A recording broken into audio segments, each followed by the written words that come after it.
১,৫০০ বছর আগে যেমন করে এক আল্লাহর উপর ঈমান আনার কারণে আমার নবীকে মক্কা ছেড়ে মদিনায় যাওয়া লাগছে, আজকে ১বিংশ শতাব্দীর সূচনা লগ্নে গোটা পৃথিবীর মানুষ তাকিয়ে তাকিয়ে দেখেছে ওই এক আল্লাহর উপর ঈমান আনার কারণে বাংলাদেশের আলেম ওলামাগুলা ৫ই আগস্টের আগ পর্যন্ত ওরা জেল প্রকুশকে ধুকে ধুকে মরেছে, ঠিক কিনা বলো? তারা এক আল্লাহর উপর ঈমান আনার কারণে বাংলাদেশে গুম হয়েছে, হত্যা হয়েছে, বাচ্চাগুলো এতিম হয়েছে, মায়েরা সন্তান হারা হয়েছে, স্ত্রী তার স্বামী হারা হয়েছে। একটাই অপরাধ, তারা ইসলাম মেনেছে, ঠিক কিনা বলো? ওই জুডিশিয়াল কুয়ের মাধ্যমে মিথ্যা ট্রাইব্যুনাল সাজাইয়া মিথ্যা সাক্ষী বানাইয়া তোমরা ইসলামী আন্দোলনের নেতাগুলোকে অন্যায়ভাবে হত্যা করেছ। একটাই অপরাধ, তারা এক আল্লাহর উপর ঈমান এনেছে, ঠিক কিনা বলো? লৌহ জংয়ে আমার কখনো আশা হয়ে ওঠেনি। আমাদের নদীর ওই পারে যে মুন্সিগঞ্জের একটা অংশ আছে, ওখানে আমি অনেক মাহফিল করেছি। এই পারেও আমি একেবারে নদীর ঘেঁষে যে জায়গাটা, ওখানে মাহফিল করেছি। হ্যাঁ, সিরাজদি খান ওখানে করেছি। হ্যাঁ, বাউশিয়া করেছি, গজারিয়াতে করেছি। কিন্তু ঠিক এই জায়গাটাতে আমার জীবনে প্রথম আসা। যদিও আমি প্রথম এসেছি আপনাদের আতিথেয়তা, আপনাদের বরণ করে নেওয়া, আপনাদের হৃদয়ের ভালোবাসা, আপনাদের হৃদয়ের উষ্ণতা, অকৃত্রিম ভালোবাসা আমাকে মুগ্ধ করেছে, আমাকে অভিভূত করেছে। আমি প্লিজড এজন্যে যে আপনারা আমাকে নতুন মানুষকে যেভাবে বরণ করে নিয়েছেন, এখনও যারা বরণ করার জন্য আসতেছেন, তো ওনারা এসে বরণ করবে, এর ফাঁকে দেখবে যে আমি চলে গেছি। সুতরাং আপনার রাস্তাঘাটে দোকানপাটে যারা আছেন একটু দ্রুত চলে আসেন, যারা দাঁড়িয়ে আছেন একটু বসে যাওয়া লাগবে। একজন লোকও দাঁড়িয়ে থাকার কোনো সুযোগ নেই, বুঝেন নাই আপনারা? ওই যে ওনারা দুইজন বুঝে নাই, ওই যে মোবাইল নিয়ে বিশাল টেনশনে আছে। বসেন।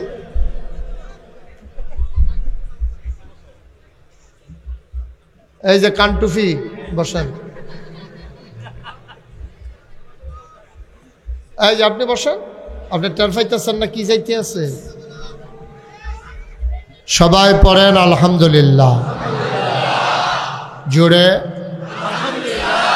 আরো জুড়ে বলেন সুবহানাল্লাহ, বলেন আল্লাহু আকবার। শুকরিয়া আদায় করলাম কার? করব কার? করে যাব কার? লস না লাভ? কম না বেশি? প্রমাণ আছে নাকি নাই? আমার আল্লাহ রাব্বুল আলামিন কুরআনুল কারীমে কত সুন্দর করে ওয়াজ করে দিলেন। আল্লাহ বলেন, লা ইন শাকারতুম লা আযীদান্নাকুম। দুনিয়ার মানুষ নিয়ামত পেয়ে যদি শুকরিয়া আদায় করবে, যেই নিয়ামত পেয়ে শুকরিয়া আদায় করবে, শুকরিয়া আদায়ের কারণে ওই নিয়ামত আমার আল্লাহ আরো বহুত গুণে বাড়িয়ে দেবেন। বলেন সুবহানাল্লাহ। আমার আল্লাহ যা বলেন তা করেন নাকি করেন না? কম কম না বেশি বেশি? প্রমাণ আছে নাকি নাই? কুরআনুল কারীমে ৩০ পারায় সূরা বুরুজের শেষ অংশে আল্লাহ কত সুন্দর করে ওয়াজ করে দিলেন। আল্লাহ বলেন, ফাআলুল লিমা ইউরিদ। আমার আল্লাহ এমন আল্লাহ, তার যা মন চায় ওই কাজটাকে আমার আল্লাহ বেশি বেশি করে দেন। বলেন সুবহানাল্লাহ। আল্লাহ দুনিয়ার মানুষের মতো না। দুনিয়ার মানুষ বলে একটা করে আরেকটা, ঠিক কিনা? অসুখে পড়লে একরকম, ভালো হয়ে গেলে আরেক রকম। বিপদে পড়লে একরকম, বিপদ দূর হয়ে গেলে আরেক রকম। নদী পার হওয়ার আগে একরকম, নদী পার হয়ে গেলে আরেক রকম। ক্ষমতায় থাকার সময় একরকম, ক্ষমতা চলে গেলে আরেক রকম, ঠিক কিনা? ক্ষমতায় থাকার সময় দেখবেন খালি বারবার ডাকে খেলা হবে, খেলা হবে। যেই ক্ষমতা নাই ওনারও খুঁজা পাওয়া যায়, খেলোয়াড় নাই, এখন এক সেটটা গোল হইতে আছে, ঠিক কিনা কও? মুসলমান মন দিয়ে শুনো, আমার আল্লাহ তাবারক ওয়া তাআলা তিনি যা বলেন তিনি তাই করে দেন। তিনি কখনো ওয়াদা খেলাফ করেন না। ওয়াদা খেলাফ করা আমার আল্লাহর জন্য শোভাও পায় না। তিনি নিজেই নিজের ব্যাপারে ওয়াজ করে দিলেন। আল্লাহ বলেন, ইন্নাকা লা তুখলিফুল মিআদ। আমার আল্লাহ এমন আল্লাহ, তার যা মন চায় তা বেশি বেশি করেন, আর তিনি কখনো ওয়াদা খেলাফ করেন না, ঠিক কিনা? খরগোশের মতো কান খাড়া করে, মাছের মতো নিষ্পলক নয়নে কথা শুনতে হবে একেবারে গভীর মনোযোগের সাথে। ইতিমধ্যে এই যে দুইটা বাচ্চা আসলো, কথা বললো, এটা আর করতে দেওয়া যাবে না। হ্যাঁ, আর ওই যে ওইখানে একজন লোক দিয়া দেন, আইসেই যে ওনারা দাঁড়ায়, ওনারা এরকম আছে, অনেকে আছে না কইলে বইতে পারে না। হ্যাঁ, আপনি গেলে হবে না তো, এখন একটা ভলান্টিয়ার দেন। আপনারা বসেন, কতবার বলা হয়েছে যে আইসা দাঁড়াবেন না, আপনারা আইসাই একটা দাঁড়ানি দেন, দেখাইতে আছে মাহফিলও আইসি।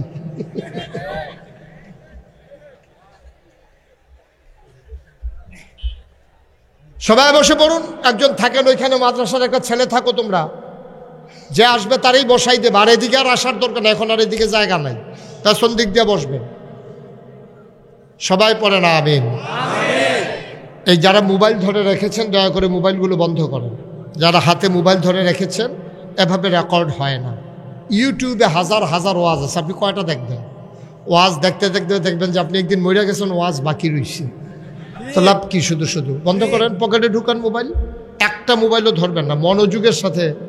এতদিন তো মোবাইলের ভিতরেই দেখছেন, ওই যে ওই লোক বুঝে নাই না, এতদিন তো মোবাইলের ভেতরেই দেখছেন, তো এখনো যদি মোবাইলের ভিতরে চাইয়া থাকে তো আমি বারুই শিখিতা। আমিন কর, ওয়াজ হইতো না, জোরে কর। আপনি ঘুরে বসেন, এদিকে আমার দিকে ঘুরে বসেন, আপনারাও ঘুরে বসেন।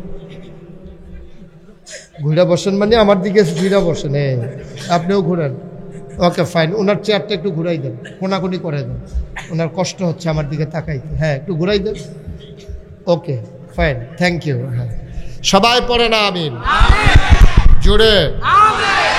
সবার মাহফিলের কিছু নিয়ম কানুন আছে, আমার মাহফিলের নিয়ম হলে উঠি করা যাবে না। আপনি উঠবেন এটা চিন্তাও করবেন না, যাদের নিয়ত আছে নিয়ত ভাঙা ফেলেন, ওটার কোনো চিন্তাও না। এদিক সেদিক তাকাবেন না। ভাই কয়বার বলা লাগবে আপনাকে? বিরক্ত করতেছেন কেন?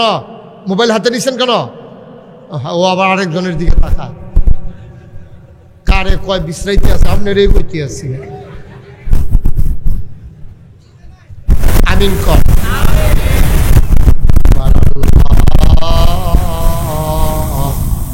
তিনি যা বলেন তিনি তাই করে দেন, কিনা? এই আল্লাহ আছেন নাকি নাই? ছিলেন নাকি ছিলেন না? থাকবেন নাকি থাকবেন না? আমার এই আল্লাহ কয়জন? জোরে কর, মধুর সুরে সবাই মিলে মন প্রাণ উজাড় করে, গলা ছেড়ে দিয়ে মধুমাখা কণ্ঠে আকাশ বাতাস প্রকম্পিত করে, পয়সার জমিন কাঁপিয়ে দিয়ে রাতের নিস্তব্ধতা ছিন্ন ভিন্ন করে। চলো সবাই মিলে আমার আল্লাহর একটা ডাক দেই, আল্লাহ। ও প্রাণের আল্লাহ, খুঁজে খুঁজে দেখলাম তুমি লাম ইয়ালিদ ওয়ালাম ইউলাদ ওয়ালাম ইয়াকুল্লাহু কুফুয়ান আহাদ। তিনি কারো থেকে জন্ম নেন নাই, তিনি কাউকে জন্ম দেন নাই।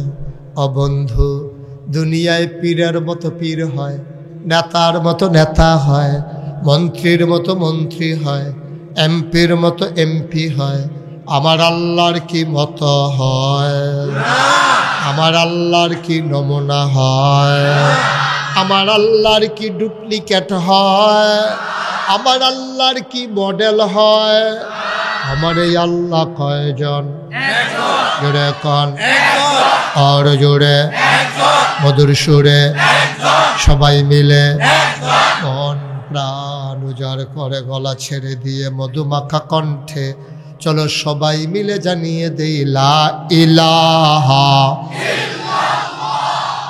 লা ইলাহা, জোরে জোরে লা ইলাহা, আর জোরে লা ইলাহা, মধুর সুরে লা ইলাহা, মাশাআল্লাহ লা ইলাহা লা ইলাহা লা ইলাহা, আসমান জমিন গায়রুল্লাহ, পাহাড় পর্বত গায়রুল, আসমান জমিন গায়রুল, পাহাড় পর্বত গায়রুল, শুধু তুমি মাবুদ এক আল্লাহ, লা ইলাহা লা ইলাহা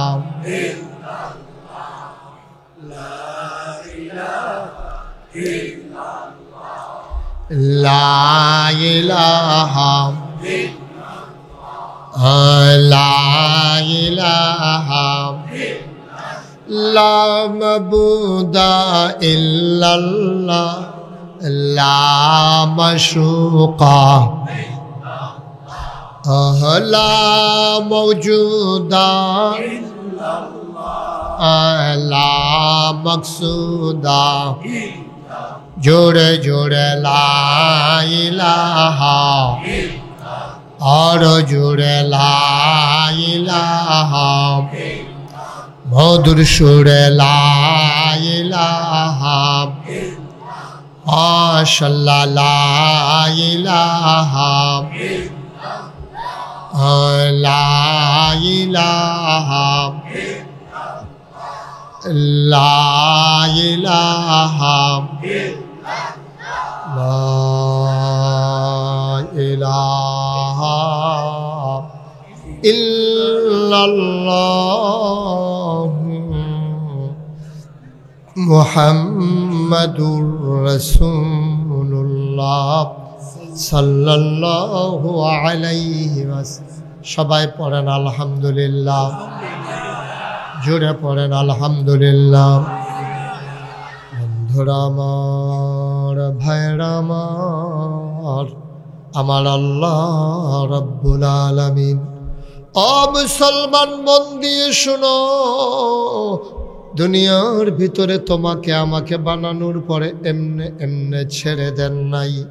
কোন পথে গেলে জান্নাত, কোন পথে গেলে জাহান্নাম, কোন পথে গেলে লাভ আর কোন পথে গেলে লোকসান, কোন পথে ভালো, কোন পথে মন্দ, কোন পথে কল্যাণ, কোন পথে অকল্যাণ, কোন পথে শিরক বেদাত, কোন পথে তাওহীদ রিসালাত, কোন পথে কুফর আর কোন পথে ইসলাম জানানোর জন্য যুগে যুগে আমার আল্লাহ তাবারক ওয়া তাআলা কত কিছু করেছেন। ও বান্দা, যেন মানুষগুলো জান্নাত পায়, ঠিক কিনা? একটা মানুষ জাহান্নামে গেলে আল্লাহর কোনো লাভ নাই। আল্লাহ চান সবাই আমরা জান্নাতে চলে যাই। এই লৌহজং পয়সার জমিনে আমরা যারা হাজির হয়ে গেলাম, জান্নাতে যেতে চাই নাকি চাই না? সবাই চাই, সবাই চাই। আফসোস হচ্ছে আমরা সবাই জান্নাতে যেতে চাই, কিন্তু উঠে গেছি জাহান্নামের গাড়িতে। সমস্যা হয়েছে এই জায়গায়। যাইতে চান কই? বা কথা কথা কই যাইতে চান?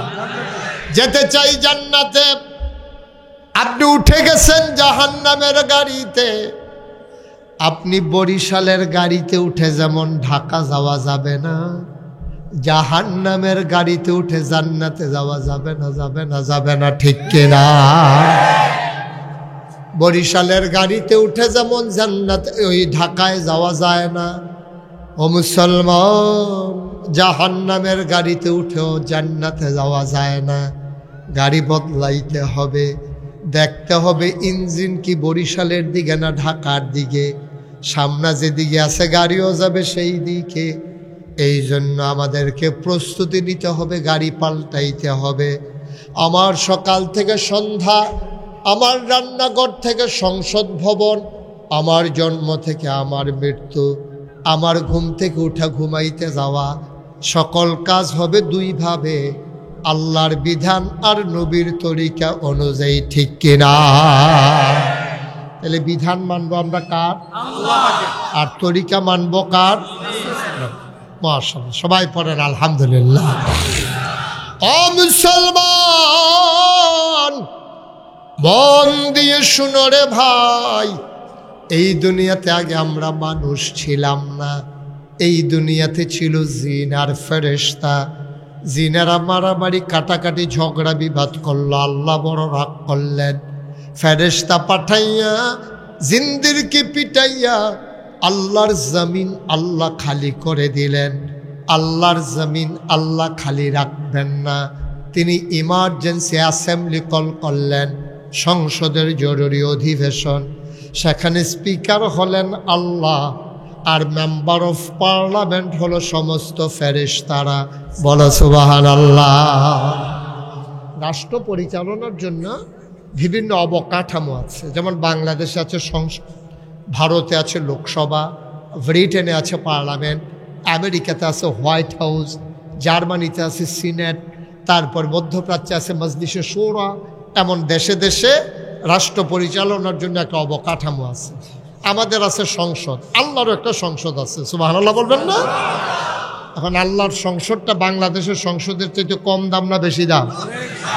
বাংলাদেশের সংসদের ভিতরে খারাপ মানুষ আছে নাকি নাই?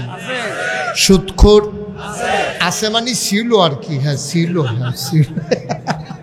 সুদখোর, ঘুষখোর, মদখোর, ক্যাসিনো চালায়, গান গায়।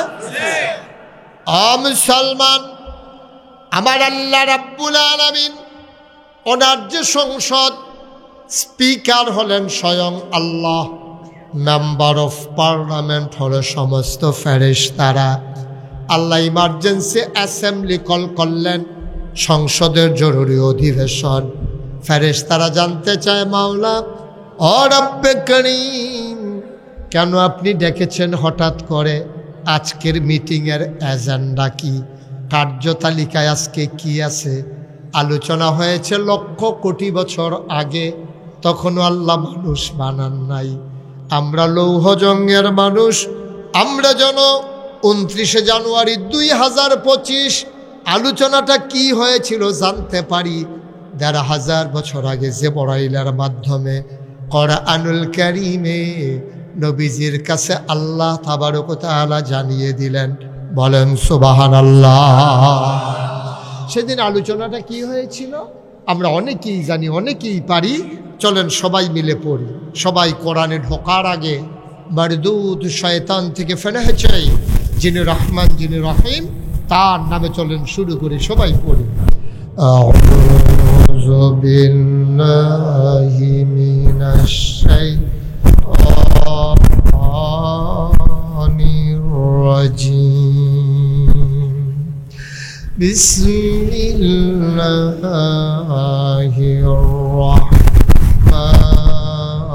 রাহমানির রাহিম।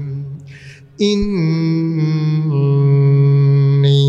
জাইলুন ফিল আরদি খলিফা। আল্লাহ ডেকে বললেন, ও ফেরেশতারা, আমি একটা কওম, আমি একটা সম্প্রদায়, আমি একজন মানুষ বানাতে চাই, যাদের পরিচয় হলো তারা আমার খলিফা। ফেরেশতারা কয়, বানাবেন না। এর আগে জিন বানিয়েছিলেন, ওরা মারামারি করলো, কাটাকাটি করলো, ঝগড়া বিবাদ করলো, রক্ত বহাই দিল। মানুষ বানাবেন এমনই করবে। ক্ষমতায় থাকার জন্যে তারা ছাত্র জনতার বুকের ভিতরে বুলেট মারবে, আছে নাকি না? মানুষ বানাবেন, দোকান বাকি খাইয়া ঘুরাবে, টাকা হাওলাত দিতে পারলে দিতে চাইবে না। মানুষ বানাবেন, মারামারি কাটাকাটি করবে। মানুষ ভোট দেবে 5 বছরের জন্য, তারা থাইকা যাবে 17 বছর। সুতরাং মানুষ বানানোর দরকার নাই। আমরা ফেরেশতারা আপনাকে ডাকার জন্য যথেষ্ট। আল্লাহ তাদের যুক্তি মানলেন না, বুদ্ধি শুনলেন না। তিনি বুদ্ধিপূর্ণ যুক্তিপূর্ণ জবাব দিয়ে দিলেন, ইন্নী আ'লামু মা লা তা'লামুন। আমি যা জানি তোমরা তা জানো না। বলেন সুবহানাল্লাহ। মানুষ বানানো হয়ে গেল, সুবহানাল্লাহ বলবেন না? মুসলমান, এবার আসো আমরা জেনে নেই ও আল্লাহ মানুষ কেন বানাইছেন, কি দরকার মানুষের। আমরা লৌহ জং পয়সায় 29শে জানুয়ারি মাহফিলে এসে দেখলাম সামান্য একটা প্যান্ডেল টানানো হয়েছে। কতগুলো খুঁটি, 1 2 3 4 5 সারিতে খুঁটি বসানো হয়েছে। ধর্নার বাঁশ, রশির বাদ, সাবিয়ানার কাপড়, কত কিছু ব্যবস্থা করা হয়েছে। সামান্য একটু প্যান্ডেল টানাইতে যদি এতগুলো খুঁটি লাগে, কিন্তু আপনি কেন মানুষ বানাইলেন জানলাম না। মাথার উপরে বিশাল আকাশ, যেদিকে তাকাই 2 চোখ যায় বিশাল এই সামিয়ানা, অথচ খেয়াল করে দেখলাম এত বড় আকাশ বানাইলেন আপনি, কোনো মানুষের সাহায্য নেন নাই। আর এত বড় আকাশের মাঝে একটাও খুঁটি লাগান নাই, ঠিক কিনা? কোথাও খুঁটি আছে নাকি? আপনাদের লৌহজঙ্গে আছে খুঁটি? আমি গেছিলাম খাগড়াছড়ি মাহফিলে। কি সরি? কথা কইেন যারা অনেক মাহফিলে, কিন্তু আমি ওই মঞ্চে যারা বইছে কথা কয় না কেড়ে তারা নামাইয়া কই না উঠেছি। এখন দেখবা কই, এখন জিগানের আগে কইতে আছে। দেখছে যে নমুনা খারাপ, যদি নামাই দেয় তো খাইছি ধর। কি সরি, এখন তো নিচের তারা বন্ধ করে লাইছে। কই গেছিলাম? খাগড়াছড়ি। ওখানে যাওয়ার পরে আমার এমপি সাহেব, ওখানকার এমপি আমাকে বলল যে হুজুর আমাদের এখানে একটা উঁচু পাহাড় আছে দেখবেন। আমি বলি যে ভাই পাহাড় দেখলে ভয় লাগে, একবার পাহাড় তো ঘুরে গিয়ে ফুরে গেছিলাম গা। এখন এত সাত পাহাড় কো হুজুর ধৈর্য আপনারে তুলবো, এক্সপার্ট লুক আছে, কোনো সমস্যা নেই। তো আমি উঁচু পাহাড়ে উঠলাম, অনেক উঁচু পাহাড়, এই গাছের সাথে মেঘগুলো লেগে থাকে এমন উঁচু পাহাড়। তো আমি গিয়া সেটা পাহাড়ে গিয়া খুঁজতে আসি। তো সে এই এমপি সাহেব আমার জিজ্ঞেস, হুজুর কি খুঁজতে আছেন? আমি ওই খুঁজতে আসি ওই আকাশটা টানাইতে কোনো খুঁটি টুটি আসেনি, এত ওসাদ। সে এমপি সাহেব আমার কই, হুজুর আগে আমরা চাইছি নাই। আমি সিলেট, গোয়ানগাই, ঠাদারপাড়, খাসিয়া পল্লীতে ওখানেও দেখলাম উঁচু উঁচু পাহাড়। ওদেরকে জিজ্ঞেস করলাম তোমাদের কাছে খুঁটি আছে নাকি? ওরা বলে যে নাই। আমি আল্লাহর কাছে জানতে চাইলাম, মাওলা ও রব্বা কারিম, কেন তুমি মানুষ বানাইছো? আকাশ বানাইলা খুঁটি ছাড়া, জমিন বানাইলা সমতল করে, কোথাও মানুষের সাহায্য নাও নাই। শুধু কি তাই? কলু কলু বেগে বয়ে যাওয়া নদী, নদীর ভিতরে পানি, পানির ভিতরে মাছ, নদীর কিনারে গাছ, গাছের ভিতরে ফুল, ফুলের পরে ফল, নারিকেল গাছের মাথায় ডাব, ডাবের ভিতরে শরবত, আখের ভিতরে রস। সুবহানাল্লাহ কয় না? সব তুমি বানাইলা, কোথাও মানুষের কোনো সাহায্য লাগে নাই, তাইলে কেন মানুষ বানাইলা? আল্লাহ ডেকে ডেকে কয়, বান্দারে ও বান্দা, মানুষ কেন বানাইছি জানতে চাও? কোরআন খুলো, কোরআন পড়ো, কোরআন বুঝাল। কোরআনের ভেতরে ১,৫০০ বছর আগে আমি আল্লাহ বলে দিয়েছি কেন মানুষ বানিয়েছি। আমি কোরআন খুলে দেখি ৩০ পারা কোরআন, ১১৪ সূরা। সবচেয়ে বড় সূরার নাম সূরা বাকারা, ২৮৬ আয়াত, ৪০ রুকু। আমি পৃষ্ঠা ২ উল্টানোর পরে আমার প্রশ্নের জবাব আমি পেয়ে গেলাম। আল্লাহ কয়, ইয়া আইয়ুহান নাস। সুবহানাল্লাহ কয় না? ইয়া আইয়ুহান নাস, ও পয়সার মানুষেরা, জানতে চেয়েছিলে মানুষ কেন বানিয়েছি? ইয়া আইয়ুহান নাস, ও পয়সার জনগণ শুনো শুনো শুনো, আমরা বলি বলেন আল্লাহ, কয় ও বুদু, তোমরা ইবাদত করো। আমি বলি কার? কয় রব্বাকুম, যিনি তোমার রব। আমি বলি রব আবার কে? কয় আল্লাযী খালাকাকুম, যিনি তোমাদেরকে সৃষ্টি করেছেন। আমি বলি কে আমাদেরকে সৃষ্টি করেছে? আমার আব্বা আমার আম্মা যখন বিয়ে হয়েছে, তাদেরকে যখন মধুর বাসরে দেওয়া হলো, তারা যখন মধুর মিলনে লিপ্ত হলো, বাবার পিঠ থেকে মায়ের বুক থেকে 2 ফোঁটা পানি সবেগে নির্গত হয়ে মায়ের ইন্টেন্সিভ কেয়ার, মায়ের সুরক্ষিত দুর্গ, মায়ের রেহেবের ভিতরে 2 ফোঁটা পানি একত্রিত হয়ে গেল। মেডিকেল সায়েন্স বলে পিতার পানির ভিতরে থাকে শুক্রাণু, মায়ের পানির ভিতরে থাকে ডিম্বাণু। শুক্রাণু ডিম্বাণুর মিলনে জীবনের পয়দা হয়। ও মুসলমান, আমি আল্লাহকে বললাম, কে আমারে বানাইছে? আমার আব্বা আম্মার বিয়ে না হইলে আমি কি আসতাম নাকি? আল্লাহ কয় মাশাআল্লাহ, ভালো কথাই শিখছো দেখি। তোমার আব্বা আম্মা তোমারে আনছে, তাইলে আমি যদি জিজ্ঞেস করি তোমার আব্বা আম্মারে কে দুনিয়াতে আনলো? কে বানাইলো তোমার আব্বা? কে বানাইলো তোমার আম্মা? তোমার দাদা দাদি, তোমার নানা নানি, তোমার 14 গোষ্ঠী, তোমার জাতির পিতা ইব্রাহিম, তোমার আদি পিতা আদম, তোমার আদি মাতা হাওয়া, তোমার নবী মুহাম্মদুর রাসূলুল্লাহ সাল্লাল্লাহু আলাইহি ওয়াসাল্লাম। কে বানাইলো? কে বানাইলো? ও উবুদু রাব্বাকুম, ইবাদত করো ওই রবের, আল্লাযী খালাকাকুম, যিনি তোমাদেরকে সৃষ্টি করেছেন। শুধু তোমাদেরকে না, ওয়াল্লাযীনা মিন ক্বাবলিকুম, তোমার পূর্বপুরুষ যারা, সবাইকে যিনি বানালেন, সবাইকে যিনি তৈরি করলেন ইবাদত করবা শুধুমাত্র, কেবলমাত্র, একমাত্র ওই আল্লাহর। ঠিক কিনা? মাজারে গিয়া সাজদা দেওয়া লাগবে? মাজারে গিয়া? পীরের পায়ে গিয়া? আমাদের দেশে এই কারবার আছে নাকি নাই? মাজারে সাজদা দেয়, পীরের পায়ে সাজদা দেয়, পীরের পায়ে সুমায়, বুড়া আঙ্গুল চুষে। চিটাগাং গিয়া এক জায়গায় মাহফিলও শুনলাম, পীরের গোসল করায়, এই গোসলের পানি মুড়ি দ্বারা বোতলও বুড়া বাইতাই না খাডাস কারে কয়। হ্যাঁ, একটা মানুষের গোসল করাইলে কত জায়গা বাইয়া পানি যায়। জায়গাটি আসেনি আপনারা সকলের লগে? আমি এই জায়গার নাম ওখান মাইকে কইতাম ফারা, আসেনি জায়গা? ওই যে হেবারা সাইতে আছে, আসেনি। আপনারা ওখান সাইতেন কইছি, আসে না নাই? এটা বাক্য আছে, আমি যেত না, এটা মাহফিলে বইয়া সাইতে আছে। একটা মানুষ গোসল করাইলে কত জায়গা দিয়া পানি যায়। পশমের গোড়া, সিফা, সাফা, কোনা, কাঞ্চি, সব জায়গার নাম কখনো যাইতো না, সব জায়গা দিয়া পানি যায়। ওই পানি বোতলে বইরা নিয়া বাইক নিয়া খায়। আল্লাহ দেখা এখন আমরা রাখছে, এই দুনিয়া থাকার কথা না, ঠিক কিনা? তাইলে ইবাদত করব কার? সাজদা দেব কারে? চাইব কার কাছে? এই আল্লাহ আছেন নাকি না? ও মুসলমান,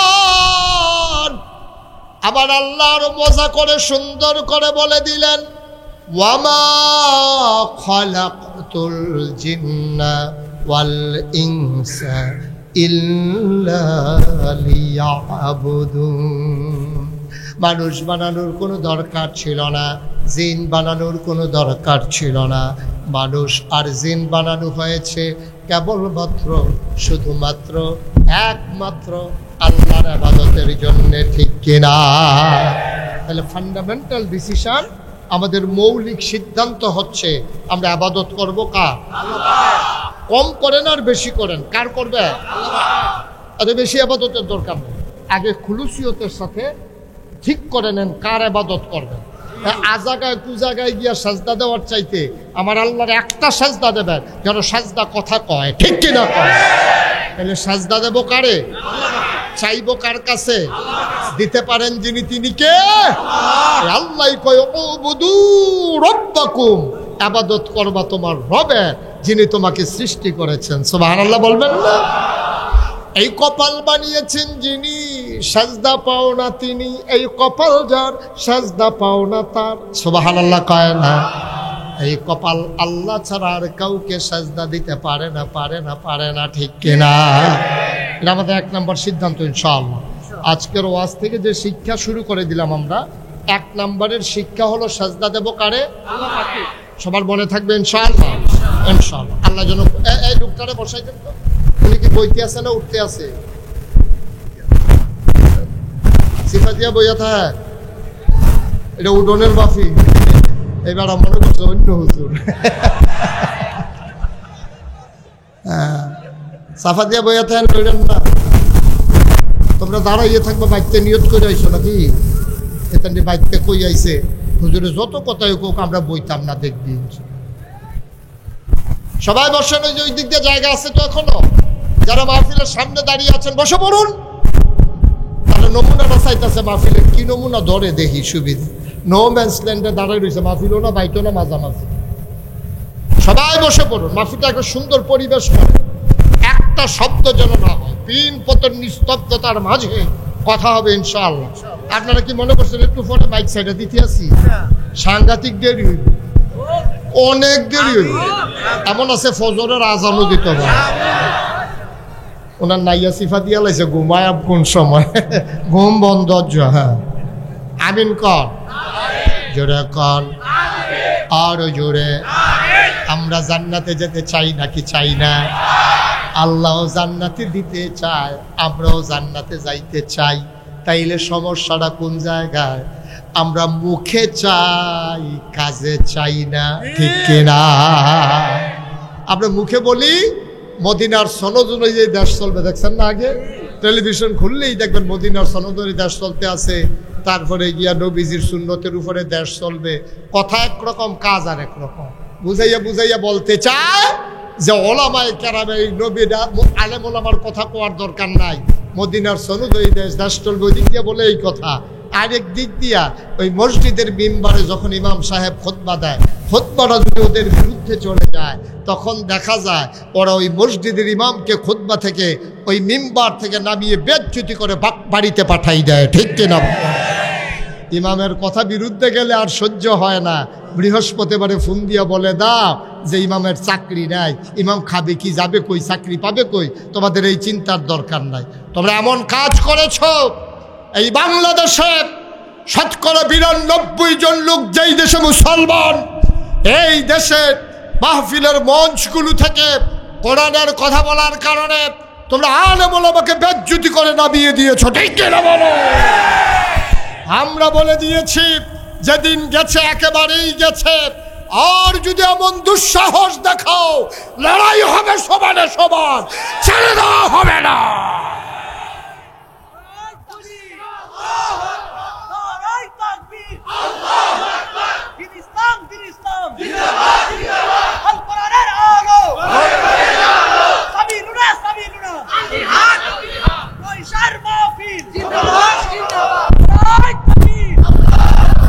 সবাই পড়ে না আমিন, জোরে পড়ে না আমিন। কাজ কারবারে মনে হয় ওদের বাবার বাড়ি, আমরা মামার বাড়িতে বেড়াইতে আসছি, ঠিক কিনা? খাও অনেক করেছে, আর সুযোগ নাই। যেই দেশে জেলখানার ভিতরে থাকার কথা ছিল চোর, গুন্ডা, বদমাইশ, আর বাংলাদেশে জেলখানাগুলো ভরে দিয়েছো তোমরা আলেম ওলামা দিয়া, ঠিক কিনা বলো? সুতরাং এই সুযোগ আর চিন্তা করে লাভ নাই। এবার বাধা আসবে তো লড়াই হবে ইনশাআল্লাহ। প্রস্তুত ইনশাআল্লাহ? আপনি এই জায়গায় যেমন চুপ করে লাইছেন, যেমন ওয়াজ কি উফরে পড়তে আছে, দইরা বইয়েন, মাত্র ওয়াজ শুরু হইতে আছে। জোরে করা আমিন, আরো জোরে। বন্ধুরা আমার, ভাইরা আমার, আল্লাহ চান আমরা সবাই জান্নাতে চলে যাই। এই জন্য আল্লাহ তাবারক ওয়া তাআলা আদম সন্তানকে মহামূল্যবান 3টা জিনিস দান করেছেন। এই 3টা জিনিস কাজে লাগাইয়া মানুষগুলো যেন জান্নাতে চলে যেতে পারে। 3টা জিনিসের 1 নাম্বার আকল। কি করতে আছে? 1 নম্বরে কয়টা জিনিস দিচ্ছে আল্লাহ? খেয়াল করেন, কয়টা? মানুষ যেন জান্নাতে যেতে পারে এই জন্য আল্লাহ 3টা জিনিস দিচ্ছে। এই 3টা জিনিস কাজে লাগাইলে আপনি জান্নাতে যেতে পারবেন, এটা 100% শিওর। এবং তিনটা জিনিস কি কি জানার দরকার আছে নাকি নাই? এক নম্বরে আকল, বোঝ, বিবেচনা, ভালো মন্দ বোঝার ক্ষমতা। এই আকল আল্লাহ মানুষকে দিয়েছেন, দুনিয়ার কোনো মাখলুকাতকে আল্লাহ এই আকল দেন নাই।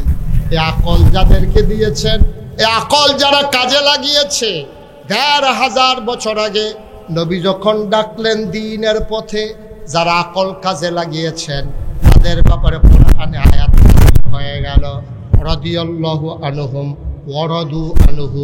তাদের ব্যাপারে আল্লাহ খুশি, আল্লাহর ব্যাপারে তারা খুশি।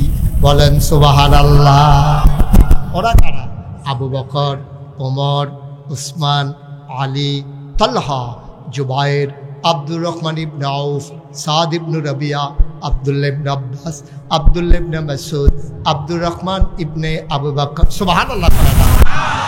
আল্লাহ তাদের ব্যাপারে বলে দিলেন, রাদিয়াল্লাহু আনহুম ওয়া রাদু আনহু। তাদের ব্যাপারে আমি খুশি, আমার ব্যাপারে তারা খুশি। সুবহানাল্লাহ। এই বাচ্চাটারে বসন্ত, এই বসো, তারে বসো। তো এখান থেকে এখান পর্যন্ত গেল কেমনে? এখন থেকে যে উঠবে তার কোনো বিচার নাই। এখন থেকে বিচার হবে যার কাছে উঠছে হ্যাঁ তার বিচার হবে। কারণ তে যদি বুঝতো তে উঠতো না। এখন যারা সামনের তে উঠলো, আপনারা তো বুঝেন, তো আপনাদের সামনে থেকে একটা মানুষ উঠে গেল, আপনারা কিচ্ছু কইলেন না, এটা হেমাফিল না। একজনকে উঠতে দেওয়া যাবে না। তাই যেহেতু গেছে গা থাক, আর ফিরে আনার দরকার নেই। আমিন কন, জোরে কন। আমার কথা কি বোঝা যায়? কোনো কথা কি বুঝতে অসুবিধা হয়? তাইলে সহজ, ঠিক আছে। আমিন কন, জুড়ে। তাইলে কয়টা জিনিস না দিছে? একবার মুখস্থ করে ফেলা লাগবে। বাস কয়টা? এক নম্বরে আকল। আকল যারা কাজে লাগাইছে তারা আল্লাহ চিনছে, নবী চিনছে, নবীরে মানছে, তারা দ্বীন ইসলাম গ্রহণ করে নিয়েছে। তার যারা আকল কাজে লাগায় নাই, এমন একদল মানুষও ছিল। কারা? আল্লাহ কয়, ওয়ালাহুম কুলুবুল লা ইয়াফকাহুনা বিহা ওয়ালাহুম আয়ুনুল লা ইউবসিরুনা বিহা ওয়ালাহুম আযানুল লা ইয়াসমাউনা বিহা উলাইকা কাল আনআম বাল হুম আযাল। আল্লাহ কয়, পয়সার মানুষ, শোনো শোনো শোনো, মানুষ হয়ে গেল দুই প্রকার। একদল আল্লাহওয়ালা, আরেক দল শয়তানওয়ালা। একদল জান্নাতি, আরেক দল জাহান্নামী। একদল ফেরেশতার চাইতে উত্তম, আরেক দল জানোয়ারের চাইতে খারাপ। তাইলে আমরা যারা এখানে আছি, আমরা কি জাহান্নামী না জান্নাতি? আমরা কি শয়তানওয়ালা না আল্লাহওয়ালা? আমরা ফেরেশতার চাইতে উত্তম, আমরা আশরাফুল মাখলুকাত মানুষ। আমরা সেই মানুষ যারা জীবন দিতে জানি কিন্তু ঈমান দিতে জানি না, ঠিক কিনা? আমরা হইলাম আবু বকর, ওমর, উসমান, আলীর বংশধর। তাইলে ওই জমানায় মানুষ ছিল দুই প্রকার, একদল জান্নাতি, আরেক দল জাহান্নামী।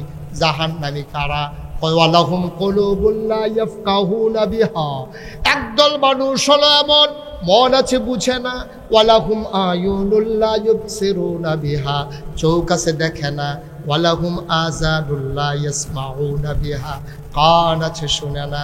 আমরা বলি এটা আবার কেমন মানুষ? মন আছে বুঝে না, চোখ আছে দেখে না, কান আছে শুনে না, এটা আবার কেমন মানুষ? আল্লাহ কয়, আমি কি বলছি নাকি মানুষ?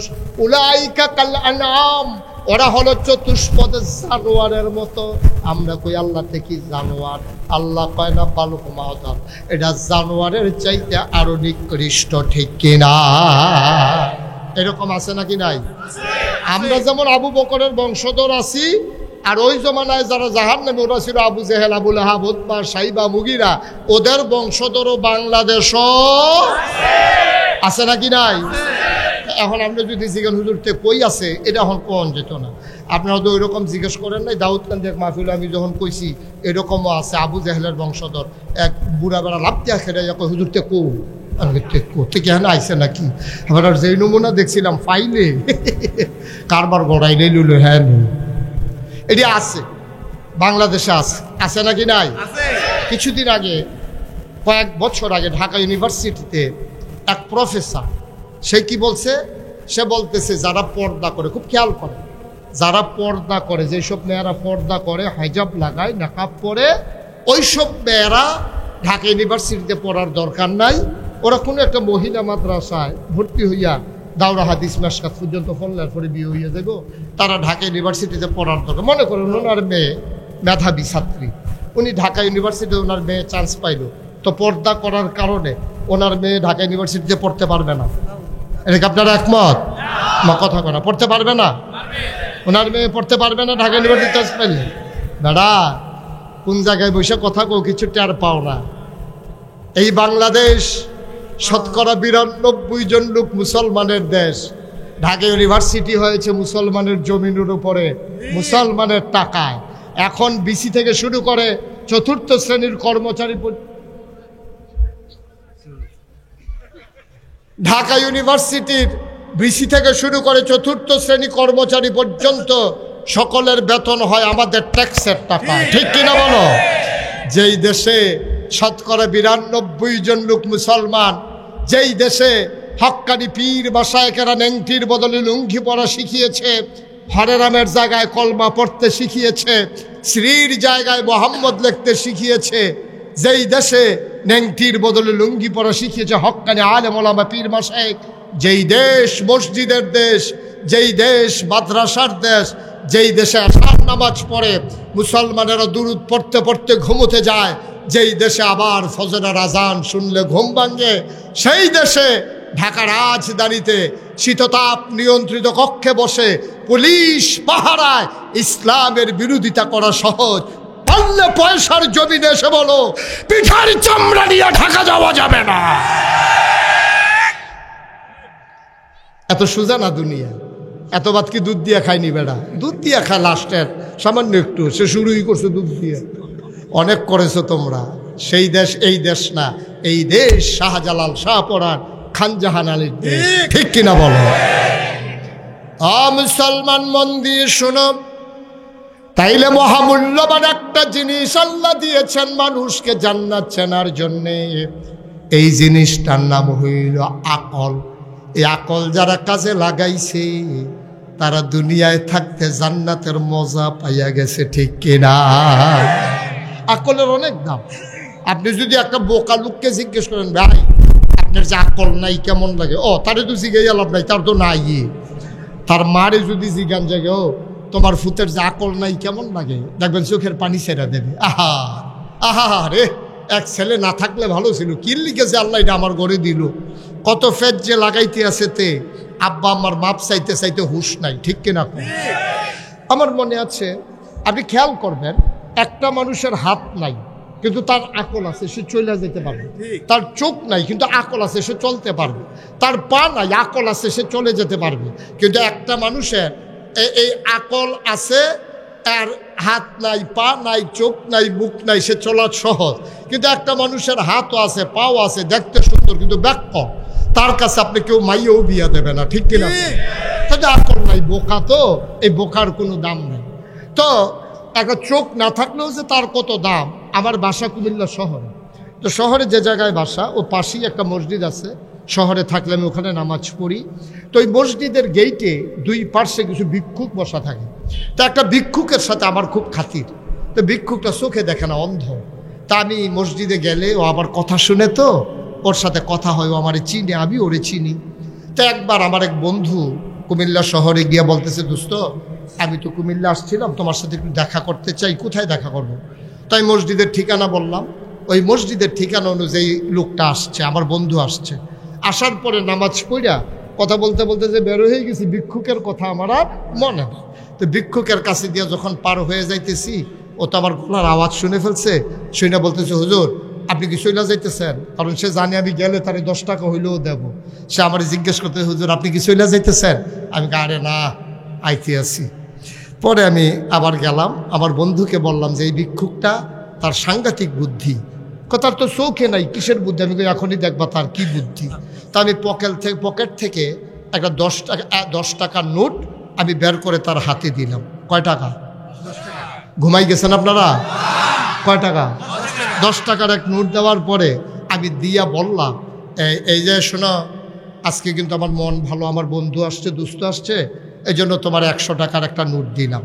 হেই ফোলাই করছে কি ওই ভিক্ষু এই ধৈর্য সেরা কোনা দিয়ে কি জানি চাইয়া কয় শয়তানি করেন। আমি কই কি শয়তানি কয় 10 টিকা।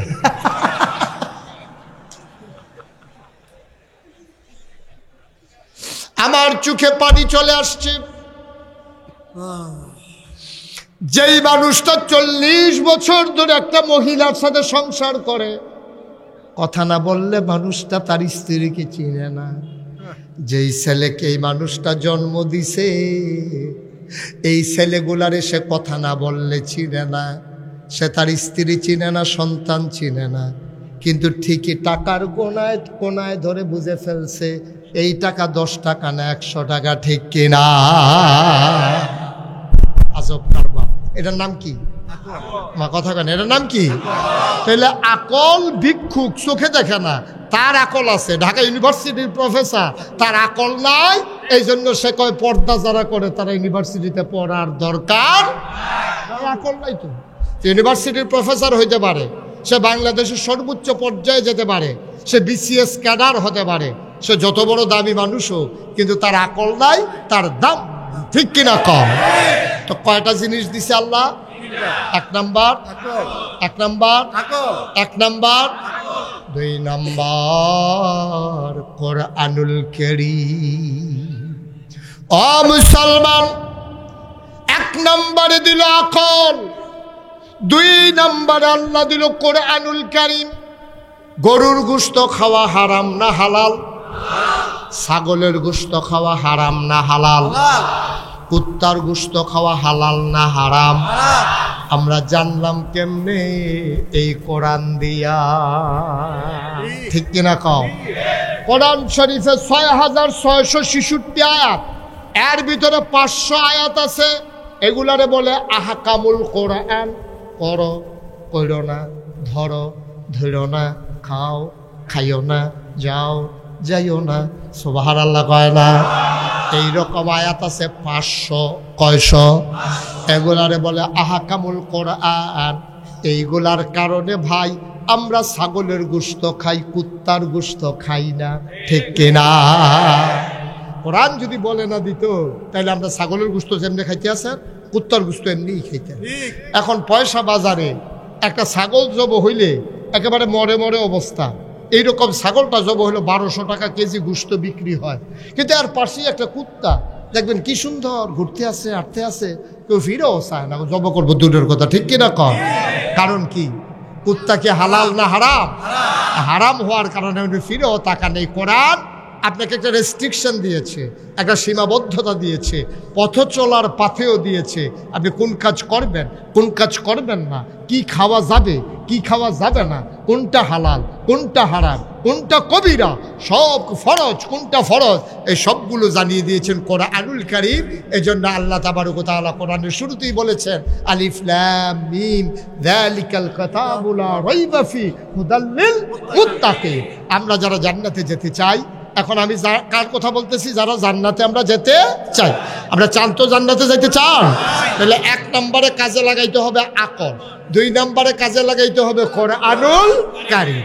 এই কোরআনের যে হুকুম আছে, বিধিবিধান আছে, যেটাকে করতে বলছে করব, যেটাকে ছাড়তে বলছে ছাড়বো, তাইলে আমরা জান্নাতি মানুষ হয়ে যাব। এই জন্য আল্লাহ তাবারক ওয়া তাআলা কোরআনুল কারীমে যখন আয়াত নাজিল করে দিলেন, কুল, হে রাসূল আপনি বলুন, ইন কুনতুম তুহিব্বুনাল্লাহ ফাত্তাবিউনি ইউহিব্বুকুমুল্লাহ ওয়া ইয়াগফির লাকুম যুনুবাকুম ওয়াল্লাহু গফুরুর রহিম। আল্লাহ তাবারক ওয়া তাআলা বলছেন, ও নবী আপনি বলে দেন, কুল, হে রাসূল আপনি বলে দেন, ইন কুনতুম তুহিব্বুনাল্লাহ, তোমরা কি আল্লাহকে ভালোবাসতে চাও? জিজ্ঞেস করেন আপনি তারা আল্লাহকে ভালোবাসতে চায় কিনা। ইন কুনতুম তুহিব্বুনাল্লাহ, আল্লাহকে যদি ভালোবাসতে চাও, ফাত্তাবিউনি, তোমরা আমি নবীর অনুকরণ করো, অনুসরণ করো। আমি যেমনে কথা বলি এমনে কথা বলো, আমি যেমনে খাই এমনে খাও, আমি যেমনে লেনদেন করি এমনে লেনদেন করো। যেমন করে আমার ব্যক্তি জীবন তেমন হবে তোমার ব্যক্তি জীবন, যেমন আমার পারিবারিক জীবন তেমন হবে মুমিনের পারিবারিক জীবন, যেমন আমার সমাজ জীবন তেমন হবে মুসলমানের সমাজ জীবন। আমার জীবনের যেমন এমন রাজনীতি, 13 বছর আমি মক্কায় মানুষ তৈরি করলাম, আমি থাকতে পারলাম না মক্কায়।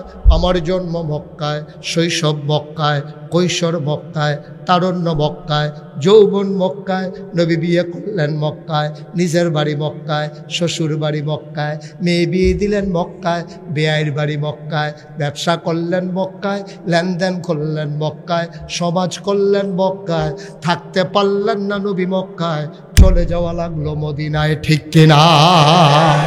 অপরাধটা কি? কি অপরাধ নবীজির? কেন তিনি মক্কা ছেড়ে মদিনায় চলে যাওয়া লাগলো? ওই আমরা তো লৌহ জঙ্গের কোনো মানুষ, আমরা তো যাওয়া লাগে না আপনাদের কি বলে গজারিয়ায়, মুন্সিগঞ্জে। আমরা তো মুন্সিগঞ্জের কোনো মানুষ, লৌহজং আসা লাগে না। তো নবী দিন মানার কারণে মক্কা ছেড়ে মদিনায় যাওয়া লাগলো কেন? এটা তালাশ করার দরকার আছে নাকি নাই? আমাদের লাগে না, নবীর লাগলো কেন? আমাদের চাইতে কি নবীর চরিত্র খারাপ চরিত্র ছিল? নাউজুবিল্লাহ বলবেন না? ওনার কথা কি আমাদের চাইতে অসুন্দর? ওনার লেনদেন কি আমাদের চাইতে খারাপ? ওনার কাজকর্ম আমাদের চাইতে খারাপ? যেই নবীজি মাথা হেঁটে গেলে মরুভূমির মাঝ দিয়া মাথার উপরে মেঘমালা ছায়া দিত, সুবহানাল্লাহ বলবেন না? যেই নবীজি মরুভূমির মাঝ দিয়া হেঁটে গেলে এবড়ু থেবড়ু পাথরগুলো নবীর পায়ের নিচে যখন পড়তো, কোনো মানুষ যখন সাহস করতো না, নবী হেঁটে যেত অবলীলায়। সাহাবায়ে কেরাম অবাক বিস্ময়ে তাকিয়ে দেখতেন, পায়ের নিচে নবীর পাথর পড়ে, নবী কি কষ্ট পায় না? সবাই দৌড়ে দৌড়ে পেছনে পেছনে যেত, দেখতো পাথর পায়ের নিচে পড়ার পরে কেন তিনি কষ্ট পেলেন না। পরীক্ষা করার জন্যে নবীর পায়ের নিচে পড়া পাথরটারে হাতে নিতেন। তারা তাকায়া দেখতো, হাতে নিয়ে দেখতো নবীর কদমের ইজ্জতে ওই পায়ের নিচে পড়া পাথরটা তুলার মতো নরম হয়ে যেত।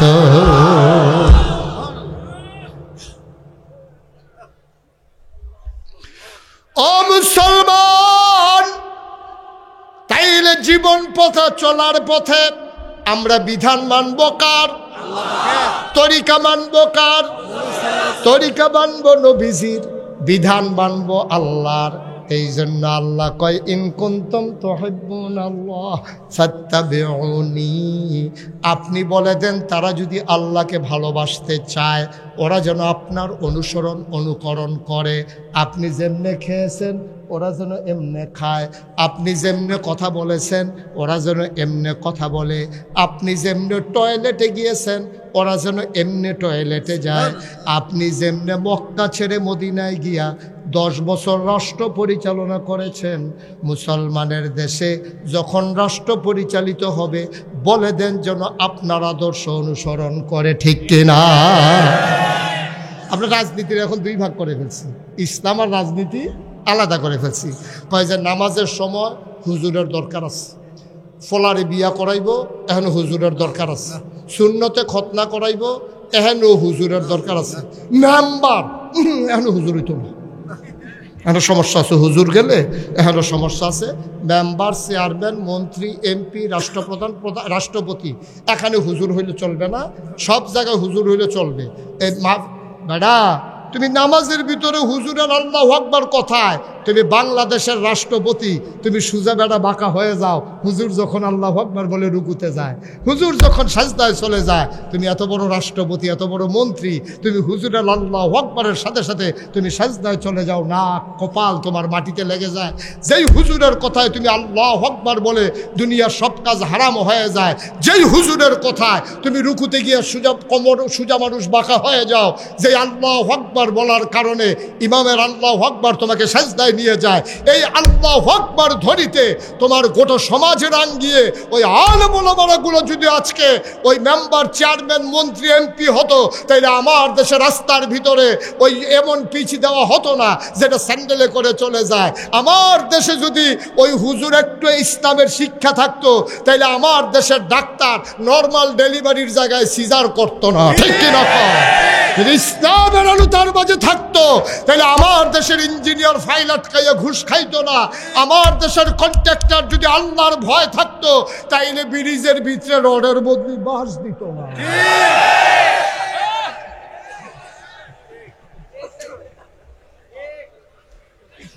ইমামের সময় তোমার দরকার লাগে হুজুর, আর কন্ট্রাক্টরের সময় হুজুর লাগে না, ইঞ্জিনিয়ারের সময় হুজুর লাগে না। সুতরাং মনে রাখবা, আগে ইসলাম, তারপর আগে মুসলমান, তারপরে ডাক্তার, আগে মুসলমান তারপরে ইঞ্জিনিয়ার, আগে মুসলমান তারপরে কন্ট্রাক্টর, আগে মুসলমান তারপরে দোকানদার, আগে মুসলমান তারপরে কাস্টমার, আগে মুসলমান তারপরে মেম্বার, আগে মুসলমান তারপরে চেয়ারম্যান, আগে মুসলমান তারপরে এমপি, আগে মুসলমান তারপরে রাষ্ট্রপতি। ঠিক কিনা বলো?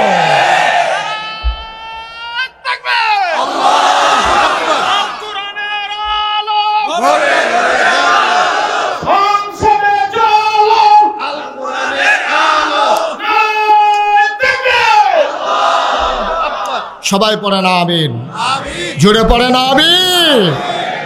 তাহলে সব জায়গায় ইসলামের দরকার আছে নাকি নাই? এটা কি মুশতাক ফয়েজির কথা না আল্লাহর কথা? ফাত্তাবিউনি, হে নবী আপনি বলুন, তারা যেন আপনার অনুসরণ অনুকরণ করে। কেন? নবীর মতো এত ভালো মানুষ মক্কা ছেড়ে মদিনায় চলে যাওয়া লাগলো কেন? একবার চিন্তা করলেন না? কই আপনারা একজনও তো পয়সার মানুষ, আপনাকেও ঢাকা যাওয়া লাগে নাই যে ইসলাম মানার কারণে পিটাইয়া আপনারা পয়সা থেকে ঢাকা পাঠাই দিছে, মুন্সিগঞ্জ থেকে লৌহজং পাঠাই দিছে, এমন তো হয় না। কিন্তু আল্লাহর নবীর হইল কেন? আল্লাহর নবী আমাদের চাইতে চরিত্র কি আমাদের চাইতে উত্তম না অদম না উত্তম? এত সোনার মানুষ কেন চলে যাওয়া লাগলো? কোরআনুল কারীমে সূরা ৩০ পারায় সূরা বুরুজের ভিতর আল্লাহ সুন্দর করে ঘোষণা দিয়ে দিয়েছেন, ওয়ামা নাকামু মিনহুম ইল্লা আইয়ুমিনু বিল্লাহিল আজিজিল হামিদ। নবীর কোনো অন্যায় ছিল না, অপরাধ ছিল না। মক্কা ছেড়ে মদিনায় যাওয়া লেগেছে নবীর, একটাই নবীর অপরাধ, এক আল্লাহর উপরে আমার নবী ঈমান এনেছে। ঠিক কিনা? এক আল্লাহর উপরে আপনি যখন ঈমান আনবেন তখনই আপনি বাতিল শক্তির কাছে আপনি শত্রু হয়ে যাবেন। ১,৫০০ বছর আগে যেমন করে এক আল্লাহর উপর ঈমান আনার কারণে আমার নবীকে মক্কা ছেড়ে মদিনায় যাওয়া লাগছে, আজকে ১বিংশ শতাব্দীর সূচনা লগ্নে গোটা পৃথিবীর মানুষ তাকিয়ে তাকিয়ে দেখেছে ওই এক আল্লাহর উপর ঈমান আনার কারণে বাংলাদেশের আলেম ওলামাগুলা ৫ই আগস্টের আগ পর্যন্ত ওরা জেল প্রকোষ্ঠে ধুকে ধুকে মরেছে। ঠিক কিনা বলো? তারা এক আল্লাহর উপর ঈমান আনার কারণে বাংলাদেশে গুম হয়েছে, হত্যা হয়েছে, বাচ্চাগুলো এতিম হয়েছে, মায়েরা সন্তান হারা হয়েছে, স্ত্রী তার স্বামী হারা হয়েছে। একটাই অপরাধ, তারা ইসলাম মেনেছে। ঠিক কিনা বলো? ওই জুডিশিয়াল কুয়ের মাধ্যমে মিথ্যা ট্রাইব্যুনাল সাজাইয়া মিথ্যা সাক্ষী বানাইয়া তোমরা ইসলামী আন্দোলনের নেতাগুলোকে অন্যায়ভাবে হত্যা করেছ। একটাই অপরাধ, তারা এক আল্লাহর উপর ঈমান এনেছে। ঠিক কিনা বলো?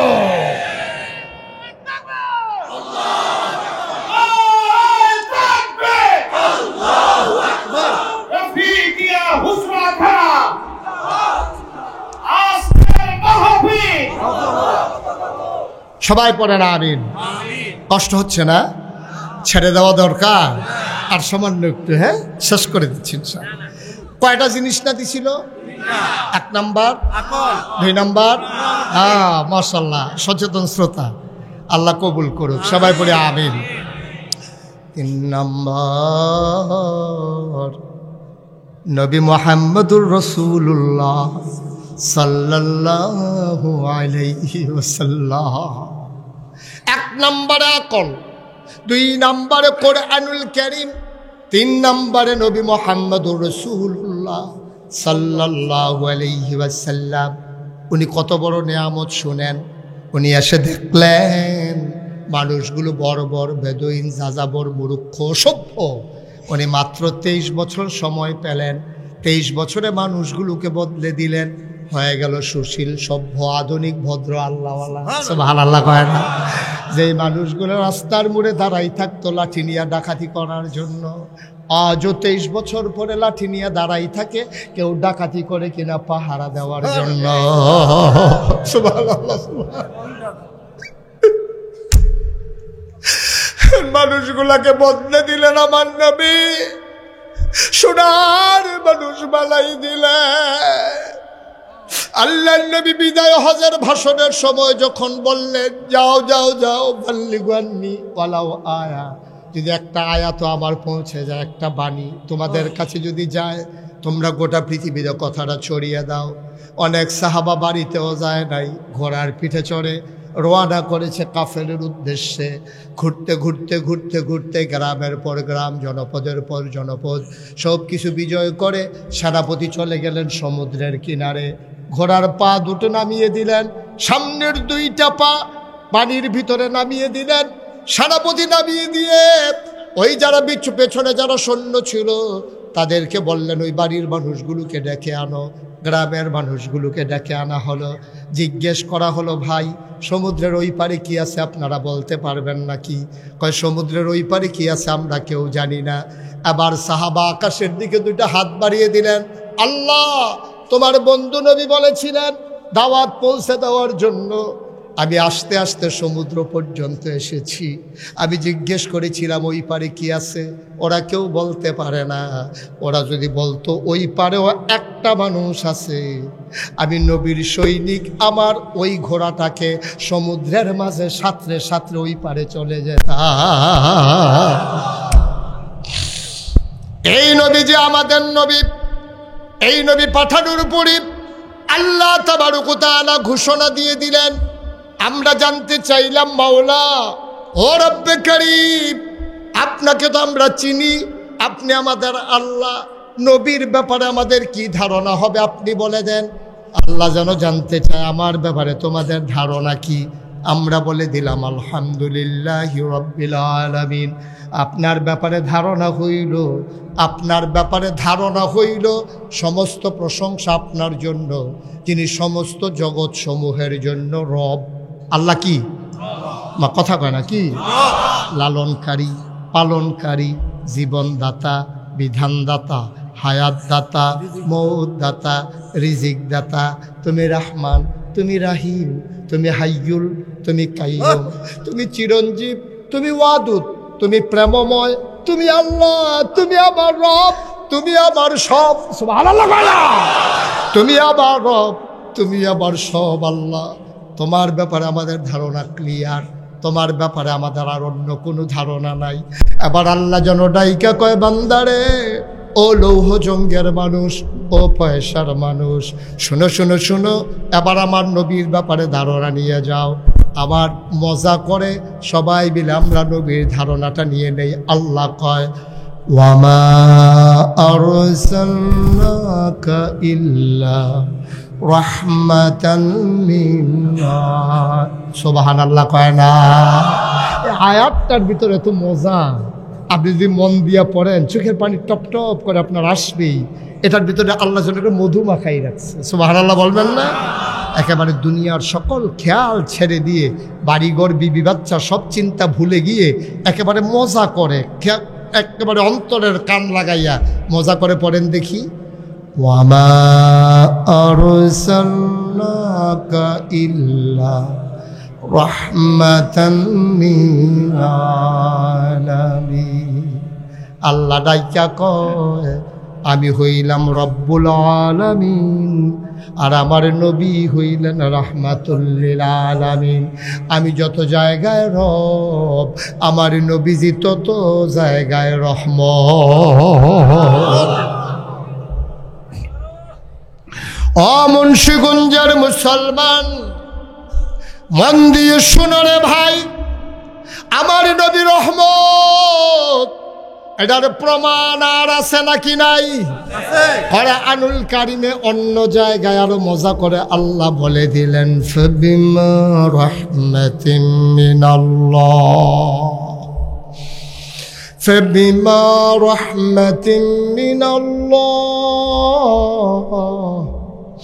فبما رحمة من الله لنت لهم ولو كنت فظا غليظ القلب لانفضوا من حولك فاعف عنهم واستغفر لهم وشاورهم في الأمر فإذا عزمت فتوكل তাওয়াক্কাল আলাল্লাহ ইন্নাল্লাহা ইউহিব্বুল মুতাওয়াক্কিলিন। আল্লাহ ডাক দিয়া কয় ফাবিমা রাহমাতিন মিনাল্লাহ, ও নবী, নবী গো, আল্লাহর রহমতে লিংতা লাহুম, আপনার মনটাকে আমার আল্লাহ নরম করে বানাইছে সবার জন্য। সুবহানাল্লাহ। আমার নবীর মনটা গরম না নরম? সারা জীবন উম্মতি উম্মতি বলে কেঁদেছেন, মদিনায় শুয়ে শুয়ে আজও কাঁদেন। কিয়ামতের ময়দানে সব নবীরা যখন নফসি নফসি নফসি, সব নবীরা যখন বলবে নফসি নফসি,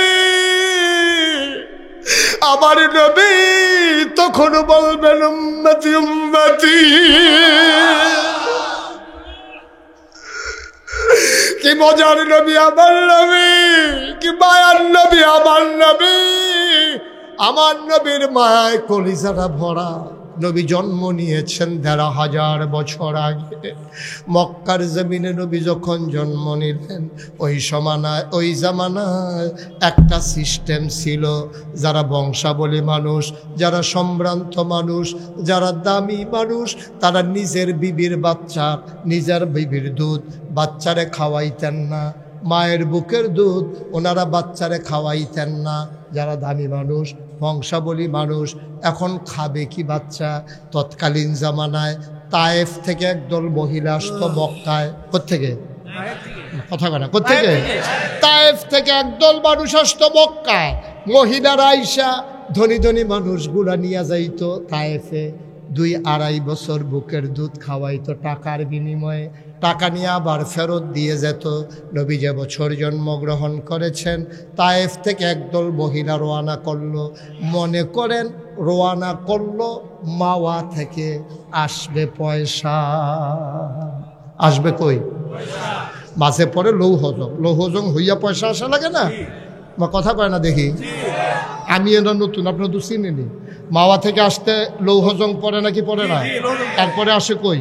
পয়সা। তায়েফ থেকে আসবে মক্কায়। কোত্থেকে? কোত্থেকে আসবে? আসবে কই? মনে করেন মাওয়া থেকে আসবে পয়সা। বুঝার জন্য বলতেছি, আসবে কোত্থেকে? আসবে কোথায়? এখন মাওয়া থেকে একদল মহিলা রওনা দিছে। রওনা দেওয়ার পরে সামান্য একটু আসার পরে ১.৫ কিলো ২ কিলো আসার পরে একজন মহিলা চিল্লান দিয়া কয় নাই। কয় কি নাই? কয় একজন নাই। কয় কে নাই? কয় আমার সাথেই ছিল একজন মহিলা নাই। কয় কি নাম তার? কয় তার নাম হালিমা। সুবহানাল্লাহ কয় না? কয় পেছনে পড়ে গেছে। কয় হ। আবার সবাই জিজ্ঞেস করতেছে কি করব? হালিমা তো পেছনে পড়ে গেছে। আরেকজন কয় আসবে কেমনে? উট লইছে একটা দুর্বল। উঠছে ৩ জন। হালিমা, হালিমার স্বামী, হালিমার একটা বাচ্চা ছিল কুলের, নাম ছিল আব্দুল্লাহ। কি নাম? আব্দুল্লাহ। কথা বলে কি নাম? আব্দুল্লাহ। নাম ছিল তার আব্দুল্লাহ। হালিমার সাথে যারা রওনা করেছে তারা আগাই গেছে সামনে, হালিমা পড়ে গেছে পেছনে। নাই নাই নাই, হালিমা নাই। গেল কই? গেল কই? কয় পেছনে পড়ে গেছে। কয় কারবার কি? আমরা কি দেরি করব না চলে যাব? কয় না, শীতের বিকাল সন্ধ্যা হয়ে গেলে বংশাবলী মানুষ যারা তাদের বাচ্চা দিতে চাইবে না, চলো আমরা চলে যাই, অপেক্ষা করার দরকার নাই। সবাই চলে আসছে পয়সা লয় হজং হয়ে। পয়সা কই আসছে? পয়সা আসার পরে এখন তাকাইয়া দেখে কার বাড়িতে বিল্ডিং আছে, কার বাপ আমেরিকা থাকে, কার বাপ জাপান থাকে, কার বাড়ি অনেক দামি বাড়ি, কার পয়সা বেশি। এমন দামি দামি বাচ্চাগুলা সবাই নিয়ে গেছে একজন একজন করে। আর সবাই মিলে ফিরতি রওনা করেছে। ফিরতি রওনা করে গেছে লৌহজং। কই গেছে? লৌহজং। গিয়া দেখে তারা যাইতেছে, হালিমা আসতেছে। তারা জোরে কত? তারা তারা হালিমা ক্রস করছে কোথায়? লৌহজং, লৌহজং ক্রস করেছে, সবাই মিলে যাইতেছে, হালিমা আসতেছে, ক্রস করেছে লৌহজং। হালিমায় দেখে সবার কোলে বাচ্চা, ওয়া ওয়া ওয়া কান্দে। হালিমায় কয় পয়সায় কি আর বাচ্চা নাই? কয় একটা বাচ্চা আছে। সুবহানাল্লাহ কয় না? কয় মাত্র একটা বাচ্চা আছে, তোমরা গেলে যাইতে পারো। হালিমা ছিল হিসাবী মহিলা। হালিমা কয় বাচ্চার কি নাম? কয় বাচ্চার নাম মুহাম্মদ সাল্লাল্লাহু। বাচ্চার বাবা নাই, এই জন্য আমরা খবর নেই নাই। যেই বাচ্চা এতিম, তার মা টাকা দেবে কোত্থেকে? আমরা তো বাচ্চা আনি করা টাকার জন্য, এই জন্য আর খবরও নেই নাই, গেলে যাইতে পারো। হালিমা স্বামীরে ডাক দেয়া কয় স্বামী আমার, চলেন ফেরত চলে যাই, বাচ্চার নাকি বাপ নাই, এই ভাই চান না লাভ নাই। হালিমার স্বামীর মনটা ছিল নরম। হালিমার স্বামী কয় আসছি যখন লৌহজং, চলো পয়সা থেকে ঘুরান দিয়ে আসি, ভাল লাগলে নেব, নাইলে নাই, খালি যাওয়ার দরকার নাই, হিসাবে মিললে যাব। এবার ওরা লৌহজং থেকে আসছে পয়সায়। পয়সা মসজিদের সামনে দেখি ইমাম সাহেব দাঁড়াই রইছে। আইয়া জিগাইছে হুজুর বাড়িকো? বাড়িকো জিগাইয়া লাভ নাই, কার কাছে আইছেন এটা বলেন। 15 বছর এই গ্রামও ইমামতি করি, দাওয়াত খাইতে খাইতে তামা তামা করে লাইছি।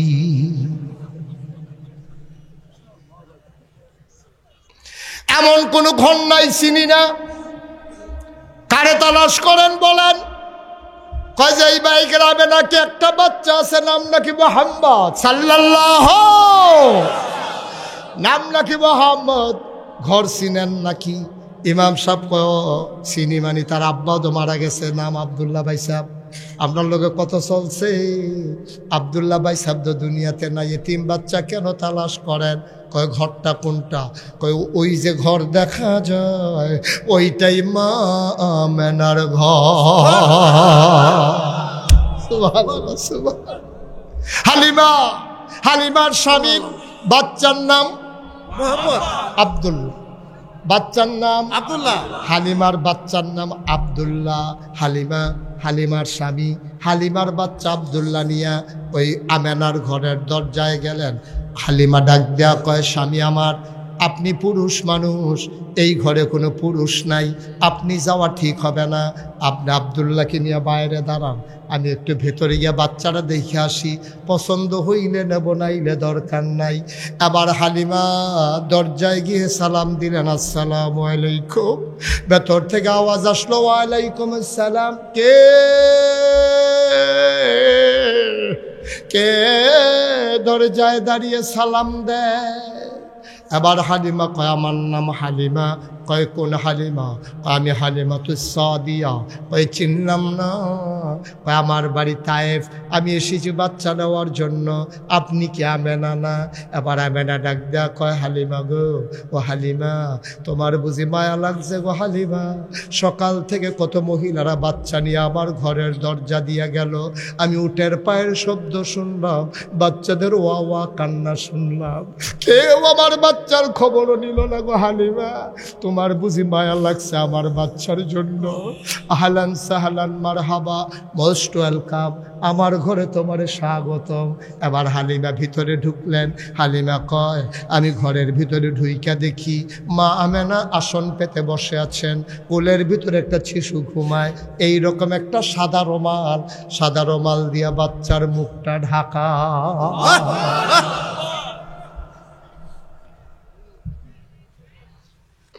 হালিমা কয় আমার দিকে শেষ পালাম।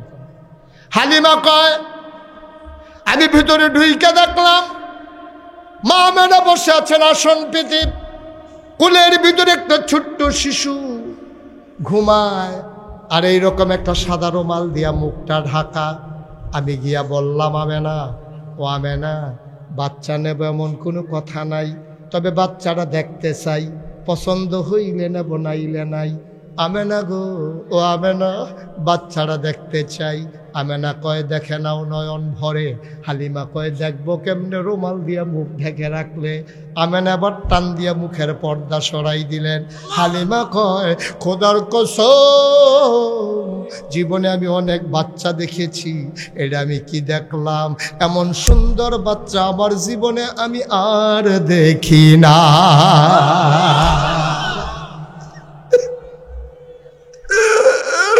আমি আমার বাচ্চা আর দেখি না। এটা কেমন বাচ্চা?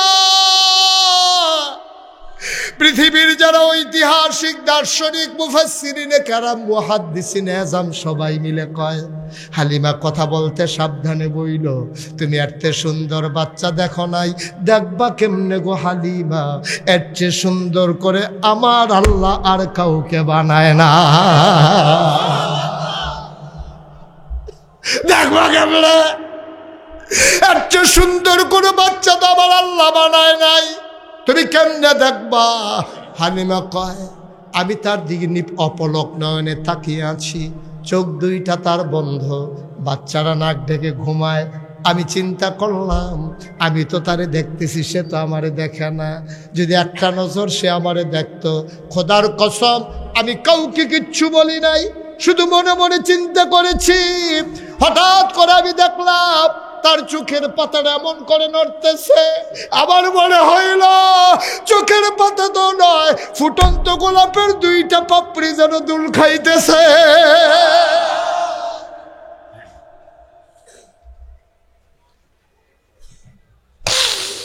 বাচ্চার চোখ দুইটা খুললো, আবার বাচ্চারা আমার দিকে তাকাইল। আমি তো আগ থেকেই তাকিয়ে আছি, ও আমার দিকে তাকালো। তাকানোর পরে ও আমার দিকে তাকাইয়া হঠাৎ করে ঠোঁটের কোনাটা বাঁকা কইরা একটা মুচকি হাসি দিল। আমার মনে হইল রে, হাসিটার সাথে সাথে আমি হালিমার মনে হইল আমার কলিজাটা দুইটা ভাগ হয়ে গেছে। আমি দৌড় দিয়া ঘরের বাইরে গেলাম, বললাম ও স্বামী, বাচ্চা আমার নেওয়াই লাগবে, বাচ্চা ছাড়া আমি বাঁচবো না, আমি মরে যাব, আপনি বাধা দিয়েন না, এই বাচ্চা না নিলে আমি মরে যাব, আমি বাঁচবো না। সে আবার কলিজাটারে দুইটা ভাগ কইরা ফালাইছে। হালিমার স্বামী ডাক দেয়া পছন্দ হইলে নাও, আমার আপত্তি নাই। আবার হালিমা দৌড় দিয়ে আবার ঘরে ঢুকলেন, দিয়া আমেনা আমেনা আমেনা, টাকা পয়সার কোনো হিসাব নাই গো আমেনা, পারলে দিও না, পারলে নাই,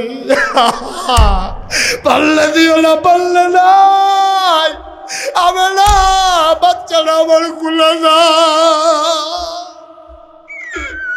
পারলে টাকা দিও না, পারলে নাই, টাকা পয়সার কোনো হিসাব নাই।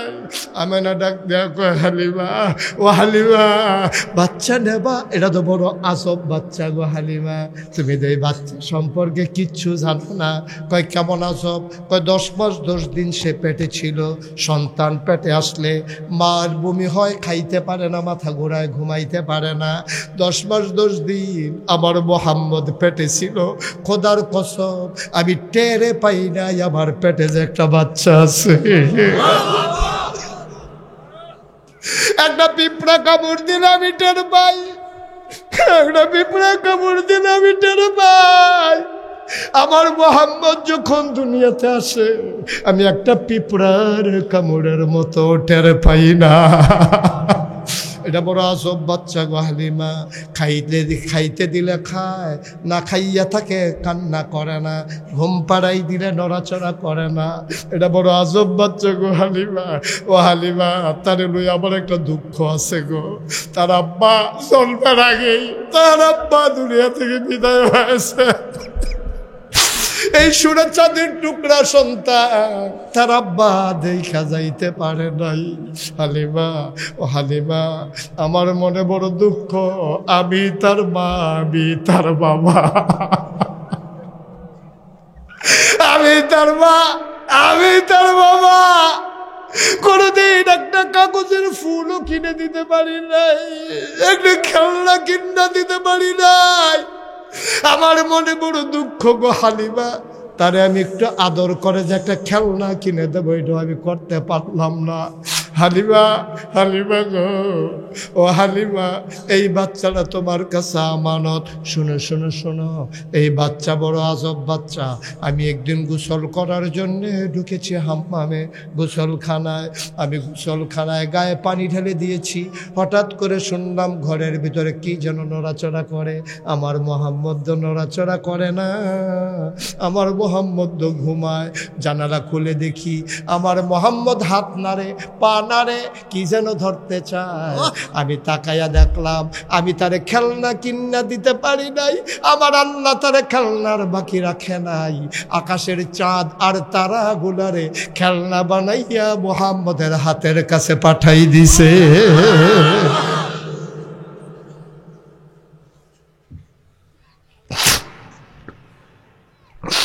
এটা বড় আজব বাচ্চা গো হালিমা, এটা বড় আজব বাচ্চা। এই মোহাম্মদ তারে খাইতে দিলে খায়, না খাইলেও কান্দে না। সময় করে তোমারে বুদ্ধি করে করে খাওয়ানো লাগবে। হালিমা কয় বিসমিল্লাহ বলে আমার কুলে দেন। এবার আমেনা বিসমিল্লাহ করে কুলে দিলেন। হালিমা কয় খোদার কসম, পৃথিবীবাসী তোমরা সাক্ষী থাকো, আমার গাটা ছিল শুকনা, বুকের ভিতরে দুধ ছিল না। আমার ছেলে তায়েফ থেকে মক্কা পর্যন্ত আসতে আসতে বারবার আমার বুকে চুষণ মেরেছে, একটা ফোঁটা দুধ আমার বাচ্চারা আব্দুল্লাহ পায় নাই। যেই মাত্র বিসমিল্লাহ বলে মোহাম্মদরে কুলে নিলাম, আমি টের পাইলাম আমার শুকনা দুইটা বুক দুধে ভরপুর হয়ে গেছে।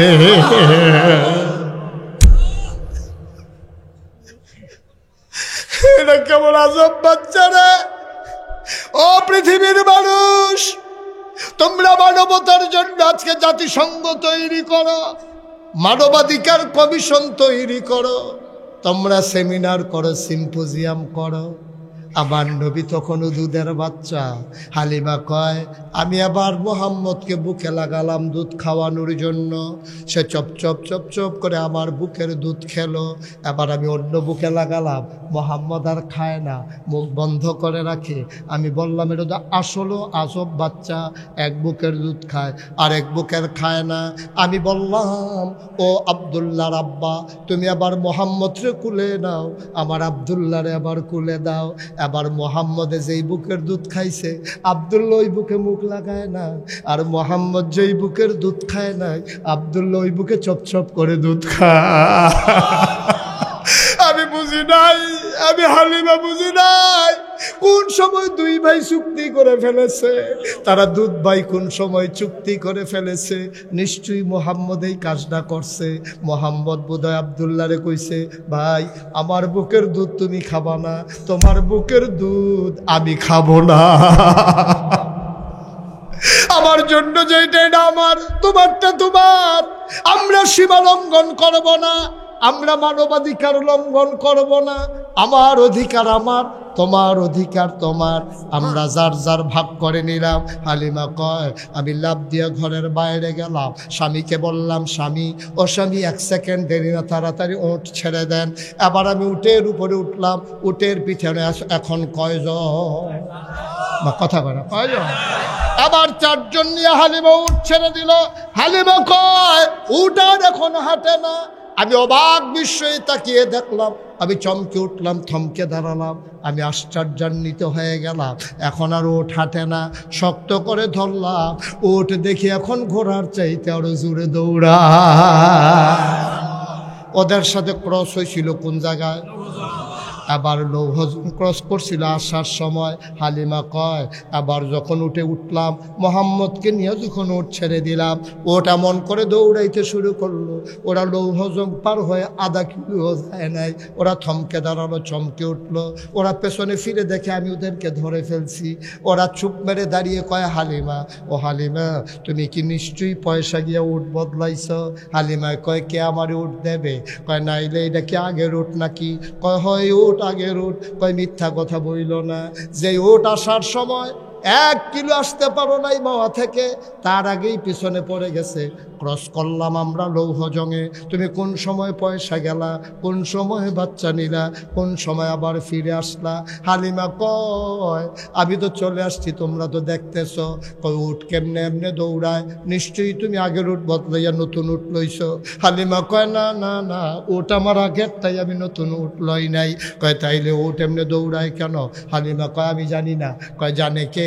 কয় আমার স্বামীও জানে না। কয় জানে কে? কয় আমার ছেলে আব্দুল্লাহ জানে না। কয় জানে কে? আবার হালিমা কান্দে আর কয় আমার মনে হয় উঠ কেন দৌড়ায় কেউ জানে না, জানে মক্কার শিশু মুহাম্মদ।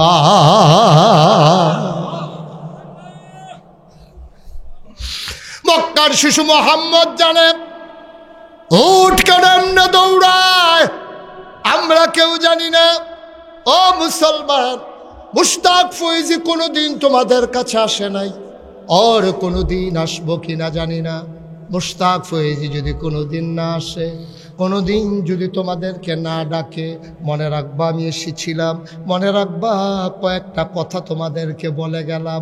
মাইনা মাইনা চইল রে ভাই, একদিন আমিও থাকবে না, তোমরাও থাকবা না। যেদিন তুমি মরে যাবা, মসজিদের মিনার থেকে ঘোষণা আসবে মানুষটা নাই, দৌড়ে দৌড়ে তোমারে দেখার জন্য আসবে, কাফন পরাইয়া দাফন করে দেবে মাটির কবরে। সবাই দেখো মাটির কবর, তুমি এমন একটা জিন্দেগি কইরা যাইও, সবাই যখন দেখবে মাটির কবর, তুমি যেন কবরে গিয়া দেখো মাটির কবর মাটি নাই, মাটির কবর জান্নাতের টুকরা হয়ে গেছে। এমন একটা জিন্দেগি আমরা চাই নাকি চাই না? কথা কয় না, চাই নাকি চাই না? এমন একটা জিন্দেগি চাই, কবরে গিয়া যেন দেখি মাটির কবর জান্নাত হয়ে গেছে। পড়ো আমিন। কোনোদিন যদি আর না ডাকি, কোনোদিন যদি মুশতাক ফৈজি না আসে, মনে রাখবা কথাগুলো মেনে মেনে চলবা ইনশাআল্লাহ। আল্লাহ তাবারক ওয়া তাআলা আমাদের সবাইকে সেই অনুযায়ী আমল করার তৌফিক দান করুক। আল্লাহ মহামূল্যবান যে 3টা জিনিস দিয়েছেন, 1 নম্বরে আকল, 2 নম্বরে কোরআনুল কারীম, 3 নম্বরে নবী মুহাম্মদুর রাসূলুল্লাহ সাল্লাল্লাহু আলাইহি ওয়াসাল্লাম। এই 3টা জিনিসকে যেন আমরা কাজে লাগাইয়া আমাদের পথে চলাকে সুন্দর করে নিতে পারি। আমরা চলবো আল্লাহর দেখানো পথে, মানব রচিত কোনো পথ নয়। আমরা চলবো নবীর প্রদর্শিত পথে, শয়তানের কোনো পথ নয়। কোনো নেতা, কোনো নেত্রী মুসলমানের আদর্শ হতে পারে না। মুসলমানের একমাত্র আদর্শ নবী মুহাম্মদুর রাসূলুল্লাহ সাল্লাল্লাহু আলাইহি ওয়াসাল্লাম। এই পথেই আমরা চলতে চাই, এ পথেই আমাদের মৃত্যু হোক। আমরা চাই নাকি চাই না? আমরা জানি যে পথে আমরা নেমেছি, এ পথ আমাদের জন্য কুসুমাস্তীর্ণ নয়, এ পথ ফুল বিছানো হবে না, এ পথ কণ্টকাকীর্ণ, কাটায় ভরা এ পথ। এ পথে চলতে গেলে এই পা রক্তাক্ত হবে, পিচ করা পথ রক্তে রঞ্জিত হবে। এ পথে চলতে গেলে মামলা হবে, এ পথে চলতে গেলে হামলা হবে, জেল জুলুম নির্যাতন হবে, প্রয়োজনে জীবন দেওয়া যাবে, ঈমান দেওয়া যাবে না। রাজি আছো কিনা হাত তুলে দেখা।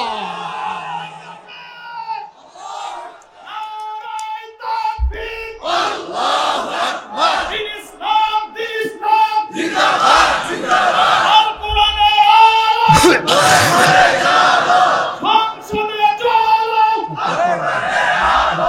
ওই শরফিয়া হুসনা খানা। সবাই পড়ে না আমিন, জোরে পড়ে না আমিন।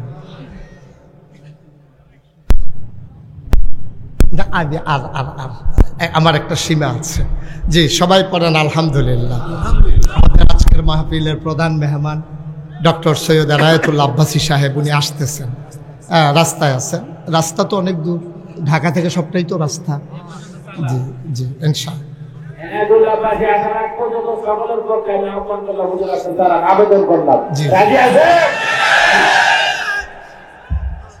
জি, সবাই পড়েন আমিন, জোরে পড়েন আমিন। সুতরাং আমাদেরকে মনে রাখতে হবে আমরা মুসলমান। আমরা কি? আমাদের অনেক পরিচয় আছে না? পীর সাহেব, মুশতাক ফৈজি পীর সাহেব, ভুইয়া, চৌধুরী, সরকার, খনকার, পেশকার, স্বর্ণকার, দফাদার, চকিদার, কন্ট্রাক্টর, কাস্টমার, দোকানদার, পরিচয়ের শেষ নেই। কিন্তু মূল পরিচয় ইন্নানি মিনাল মুসলিমিন, আমি মুসলমান। এর চাইতে বড় পরিচয় আহা এই এই এই এই উনারে জিগান তো, এই বাফলার উঠছেন কেন? হ্যাঁ,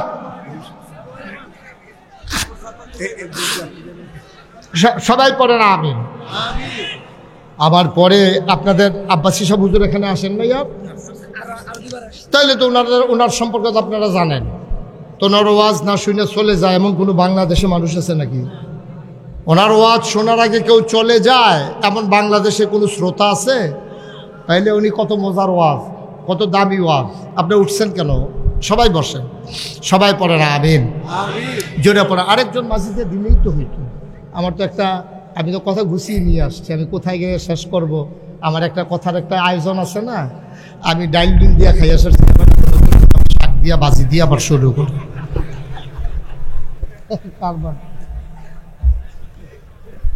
সবাই কনা আমিন, বসান। এই যে কালো কোট, লুঙ্গিতে আছে লুঙ্গি, এটা দেহার দরকার আছে। উনি কেমনে লুঙ্গি পরে এটা দেহার দরকার আছে। সবাই পড়ে না আমিন। তাহলে আমাদের মূল পরিচয় আমরা কি? কথা, আমাদের মূল পরিচয় কি?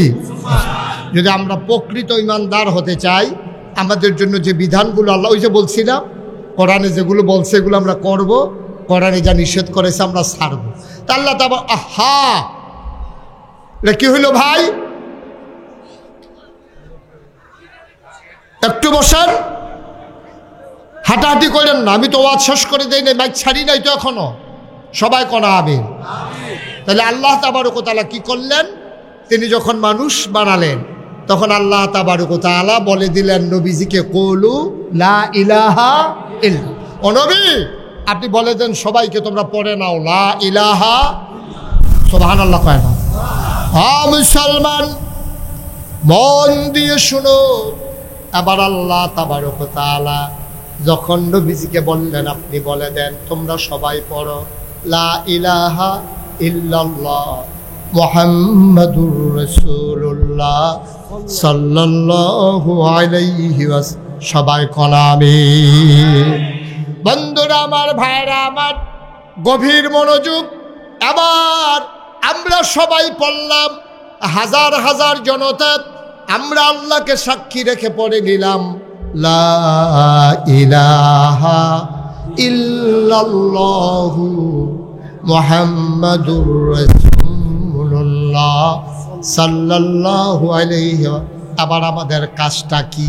আমরা তো পড়ে নিলাম লা ইলাহা ইল্লাল্লাহ, এরপরে আল্লাহ আমরা কি করব? আল্লাহর নবী কোরআনুল কারীমের মাধ্যমে জানাই দিলেন, ইয়া আইয়ুহাল্লাযীনা আমানু আকিমুস সালাহ, তোমরা নামাজ কায়েম করো, ওয়া আতুজ যাকাত, এবং যাকাত দিয়ে দাও, ইন্নাস সালাতা তানহা আনিল ফাহশাই ওয়াল মুনকার, নিশ্চয়ই নামাজ মানুষকে মন্দ কাজ, খারাপ কাজ থেকে ফিরাই রাখে, ঠিক কিনা? এই এই এই যে ভাই, এই দাঁড়ায়, দিকে দাঁড়ান। কেন দাঁড়াইছেন বলেন? আরে পেশাব করলে ধরলেই কি করা লাগে নাকি? তাহলে চান্দা তুললে চিকিৎসা করার দরকার। তার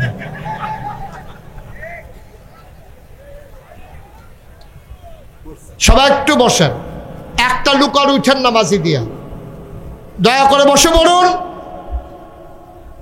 সবাই পড়ে না আমিন। তাইলে ঈমান আনার পরে এক নম্বরে কাজ হলো ওই যে বলছিলাম কোরআন অনুযায়ী নিজের জীবন চালানো। তাইলে এক নম্বরে কি করবেন? আকিমুস সালাহ, তোমরা নামাজ কায়েম করো। সুবহানাল্লাহ বলবেন না? মানে আমাদের দেশে আমরা কিন্তু নামাজ কায়েম করি, আমরা নামাজ পড়ি, যার যেমনি সুবিধা হয় নামাজ পড়ি। নামাজ কায়েম করা কারে কয়? তাফসিরে মারিফুল কোরআনের ভিতরে আল্লামা শফি রহমাতুল্লাহ আলাইহি, পাকিস্তানের বড় মুফাসসির, তিনি বলেছেন নামাজ কায়েম করা মানে দুইটা জিনিস। এক নম্বরে হচ্ছে ফরজের জায়গায় ফরজ, ওয়াজিবের জায়গায় ওয়াজিব, সুন্নতের জায়গায় সুন্নত, মুস্তাহাবের জায়গায় মুস্তাহাব, মুস্তাহাসানের জায়গায় মুস্তাহাসান, সবগুলো জিনিস জায়গা মতো রেখে আদায় করা, এটাকে কয় নামাজ কায়েম করা। সুবহানাল্লাহ বলবেন না? যেমন আহকাম আরকান 13 ফরজ, এইগুলা জায়গা মতো রাখা, এটা এরপরে ওয়াজিবের জায়গায় ওয়াজিব, সুন্নতের জায়গায় সুন্নত, মুস্তাহাবের জায়গায় মুস্তাহাব, সবগুলো ঠিক মতো আদায় করা, এটাকে কয় নামাজ কায়েম করা। মুফতি শফি রহমতুল্লাহ আলাইহি কয় নামাজ কায়েম করার আরেকটা অর্থ আছে। একটা হলো নিজে নামাজ পড়া, নিজের স্ত্রীকে নামাজ পড়ানো, নিজের সন্তানদেরকে নামাজ আদায় করানো, আপনি যদি মেল ফ্যাক্টরির মালিক হয়, এই যে ভাই, এই যে বসো, কি হয়েছে, তামাশা শুরু করছো? এতবার বলা লাগবে কেন? সবাই কোনা আমিন। তাইলে 1 নম্বরে কি হলো?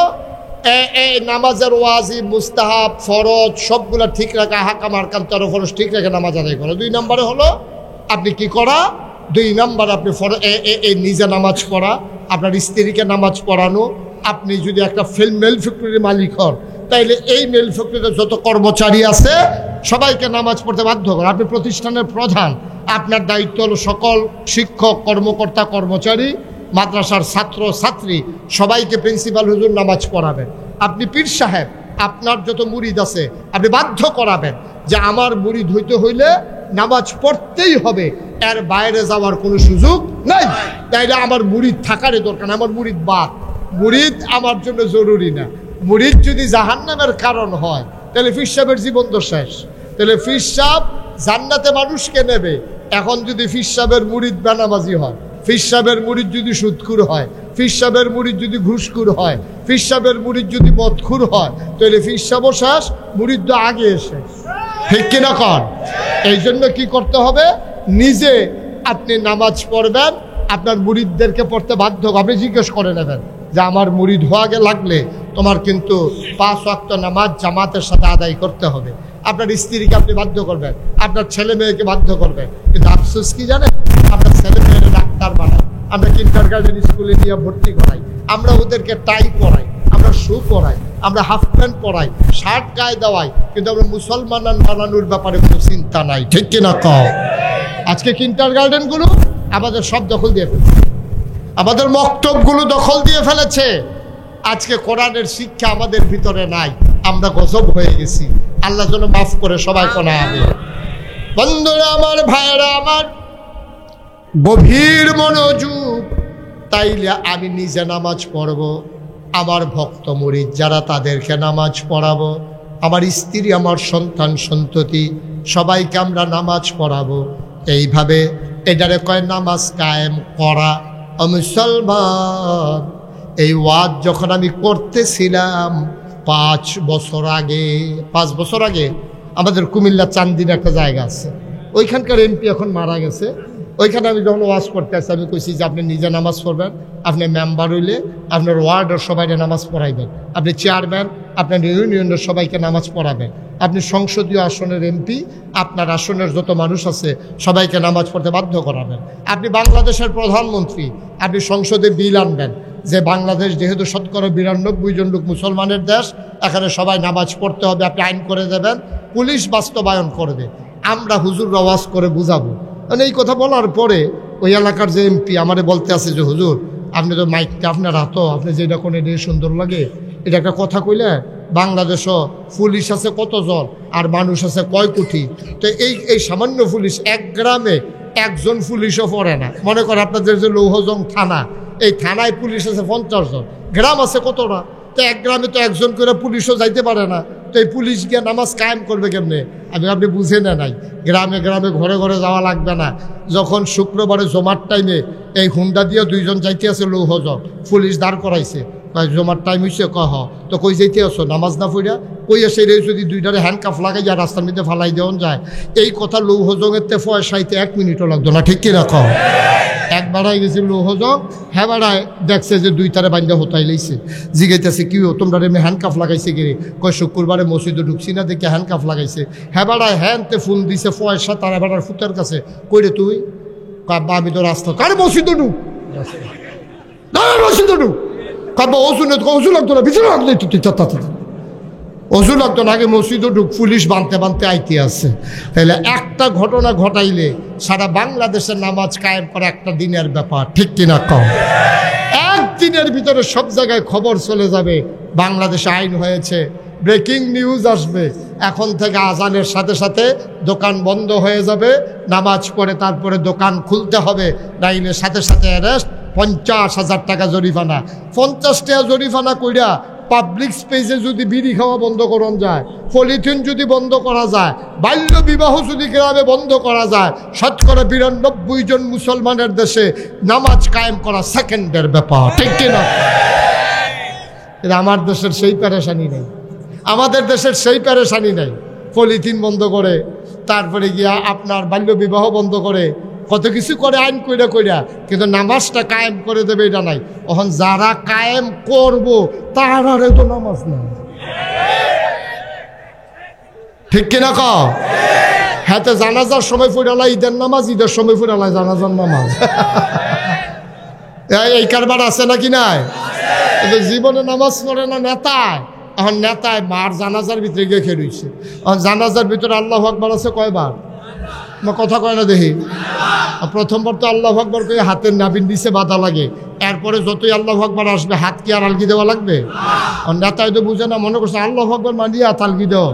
যাতে ৪বার জানাজার ভিতরে আতালগি দিছে, পরে লোকের বেড়া কয়, ও তুমি কি জীবনে জানাজা পড়ছো না? তুমি কই কি হয়েছে, সমস্যা কি? কই তুমি ৪বার আতালগি দিছি, কিন্তু প্রথমবার দিলে পরের বার না দিলে দোষারে।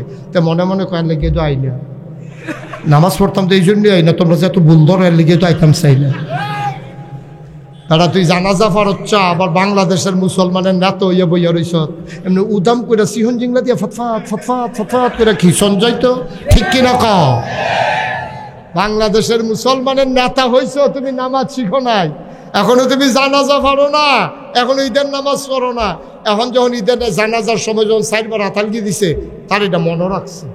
আচ্ছা, এরপরে কে আতালগি দেয় দেখা যাবে নামাজের ভিতরে? ওমা এরপরে এরপরে গেছে সপ্তাহখানেক পরে ঈদ, কি আমার কথা না কি? এখন ঈদের নামাজের সময় যত আল্লাহু আকবার কইতে আরো সিফা দিয়া ধরে। এখন ঈদের নামাজের সময় কি হাত সাইডা দেও না আলগি দেও? দুইটা তখন না আলগি দেও। এখন ঈদের নামাজের সময় ৬বার বেশি তাকবীরে আলগি দিতে হইব, আর হেতে গিয়া যত ইমাম সাহেব আল্লাহু আকবার কইতে আরো সিফা দিয়া ধরে। ঈদের নামাজ যখন শেষ হয়েছে, লগের বেড়ায় জিজ্ঞেস, ভাই আপনি কি জীবনে ঈদের নামাজ পড়ছেন না? আর পড়লে পড়ছেন, না পড়লে নাই, দেহা দিহি আপনার আলগি দিতেন, কথাটাই আর কই ভালো।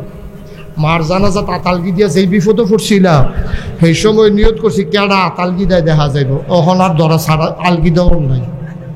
আহারে মুসলমান রে, আহারে মুসলমান, কপাল কত খারাপ আমরা দেখছেন, আমরা কপাল কত খারাপ। আমাদের নেতা হবে নামাজি, আমাদের নেতা হবে রুজদার, আমাদের নেতা হবে, ওরা তো ইমাম, আমাদের নেতা মাশাআল্লাহ, এই তো এই এনে সুবিধা হয়েছে, হ্যাঁ মাশাআল্লাহ, আমিন কর। তাহলে আমাদের নেতা কি বেনামাজি? আমার কথা কোন বেরুজদার?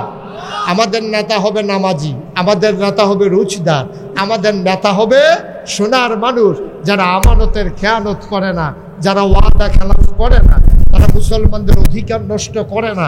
আমাদের নেতা হবে তেমন নেতা, ঠিক কিনা কও? আমরা আমাদের নেতা নির্বাচনের ক্ষেত্রে সামনের দিকে খেয়াল রাখবো, যারা বেনামাজি তারা যেন আমাদের ভোট না পায়।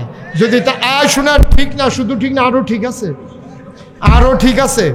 আপনি যদি একজন সুদখুররে নেতা বানান, একজন ঘুষখুররে নেতা বানান, একজন বেনামাজিরে নেতা বানান, আপনি যদি গম চুরের নেতা বানান, আর এই গম চুরে যদি ক্ষমতা পাইয়া গম চুরি করে তার যদি 500 গোনা হয়, আপনারও 500 গোনা। কারণ মাছ দরুন্যার যেই বাঘ, ডুলারা হুন্যারও সেই বাঘ, ঠিক কিনা খাও? সুতরাং সামনের দিকে যা চলবেন চিন্তা ভাবনা করে চললেন।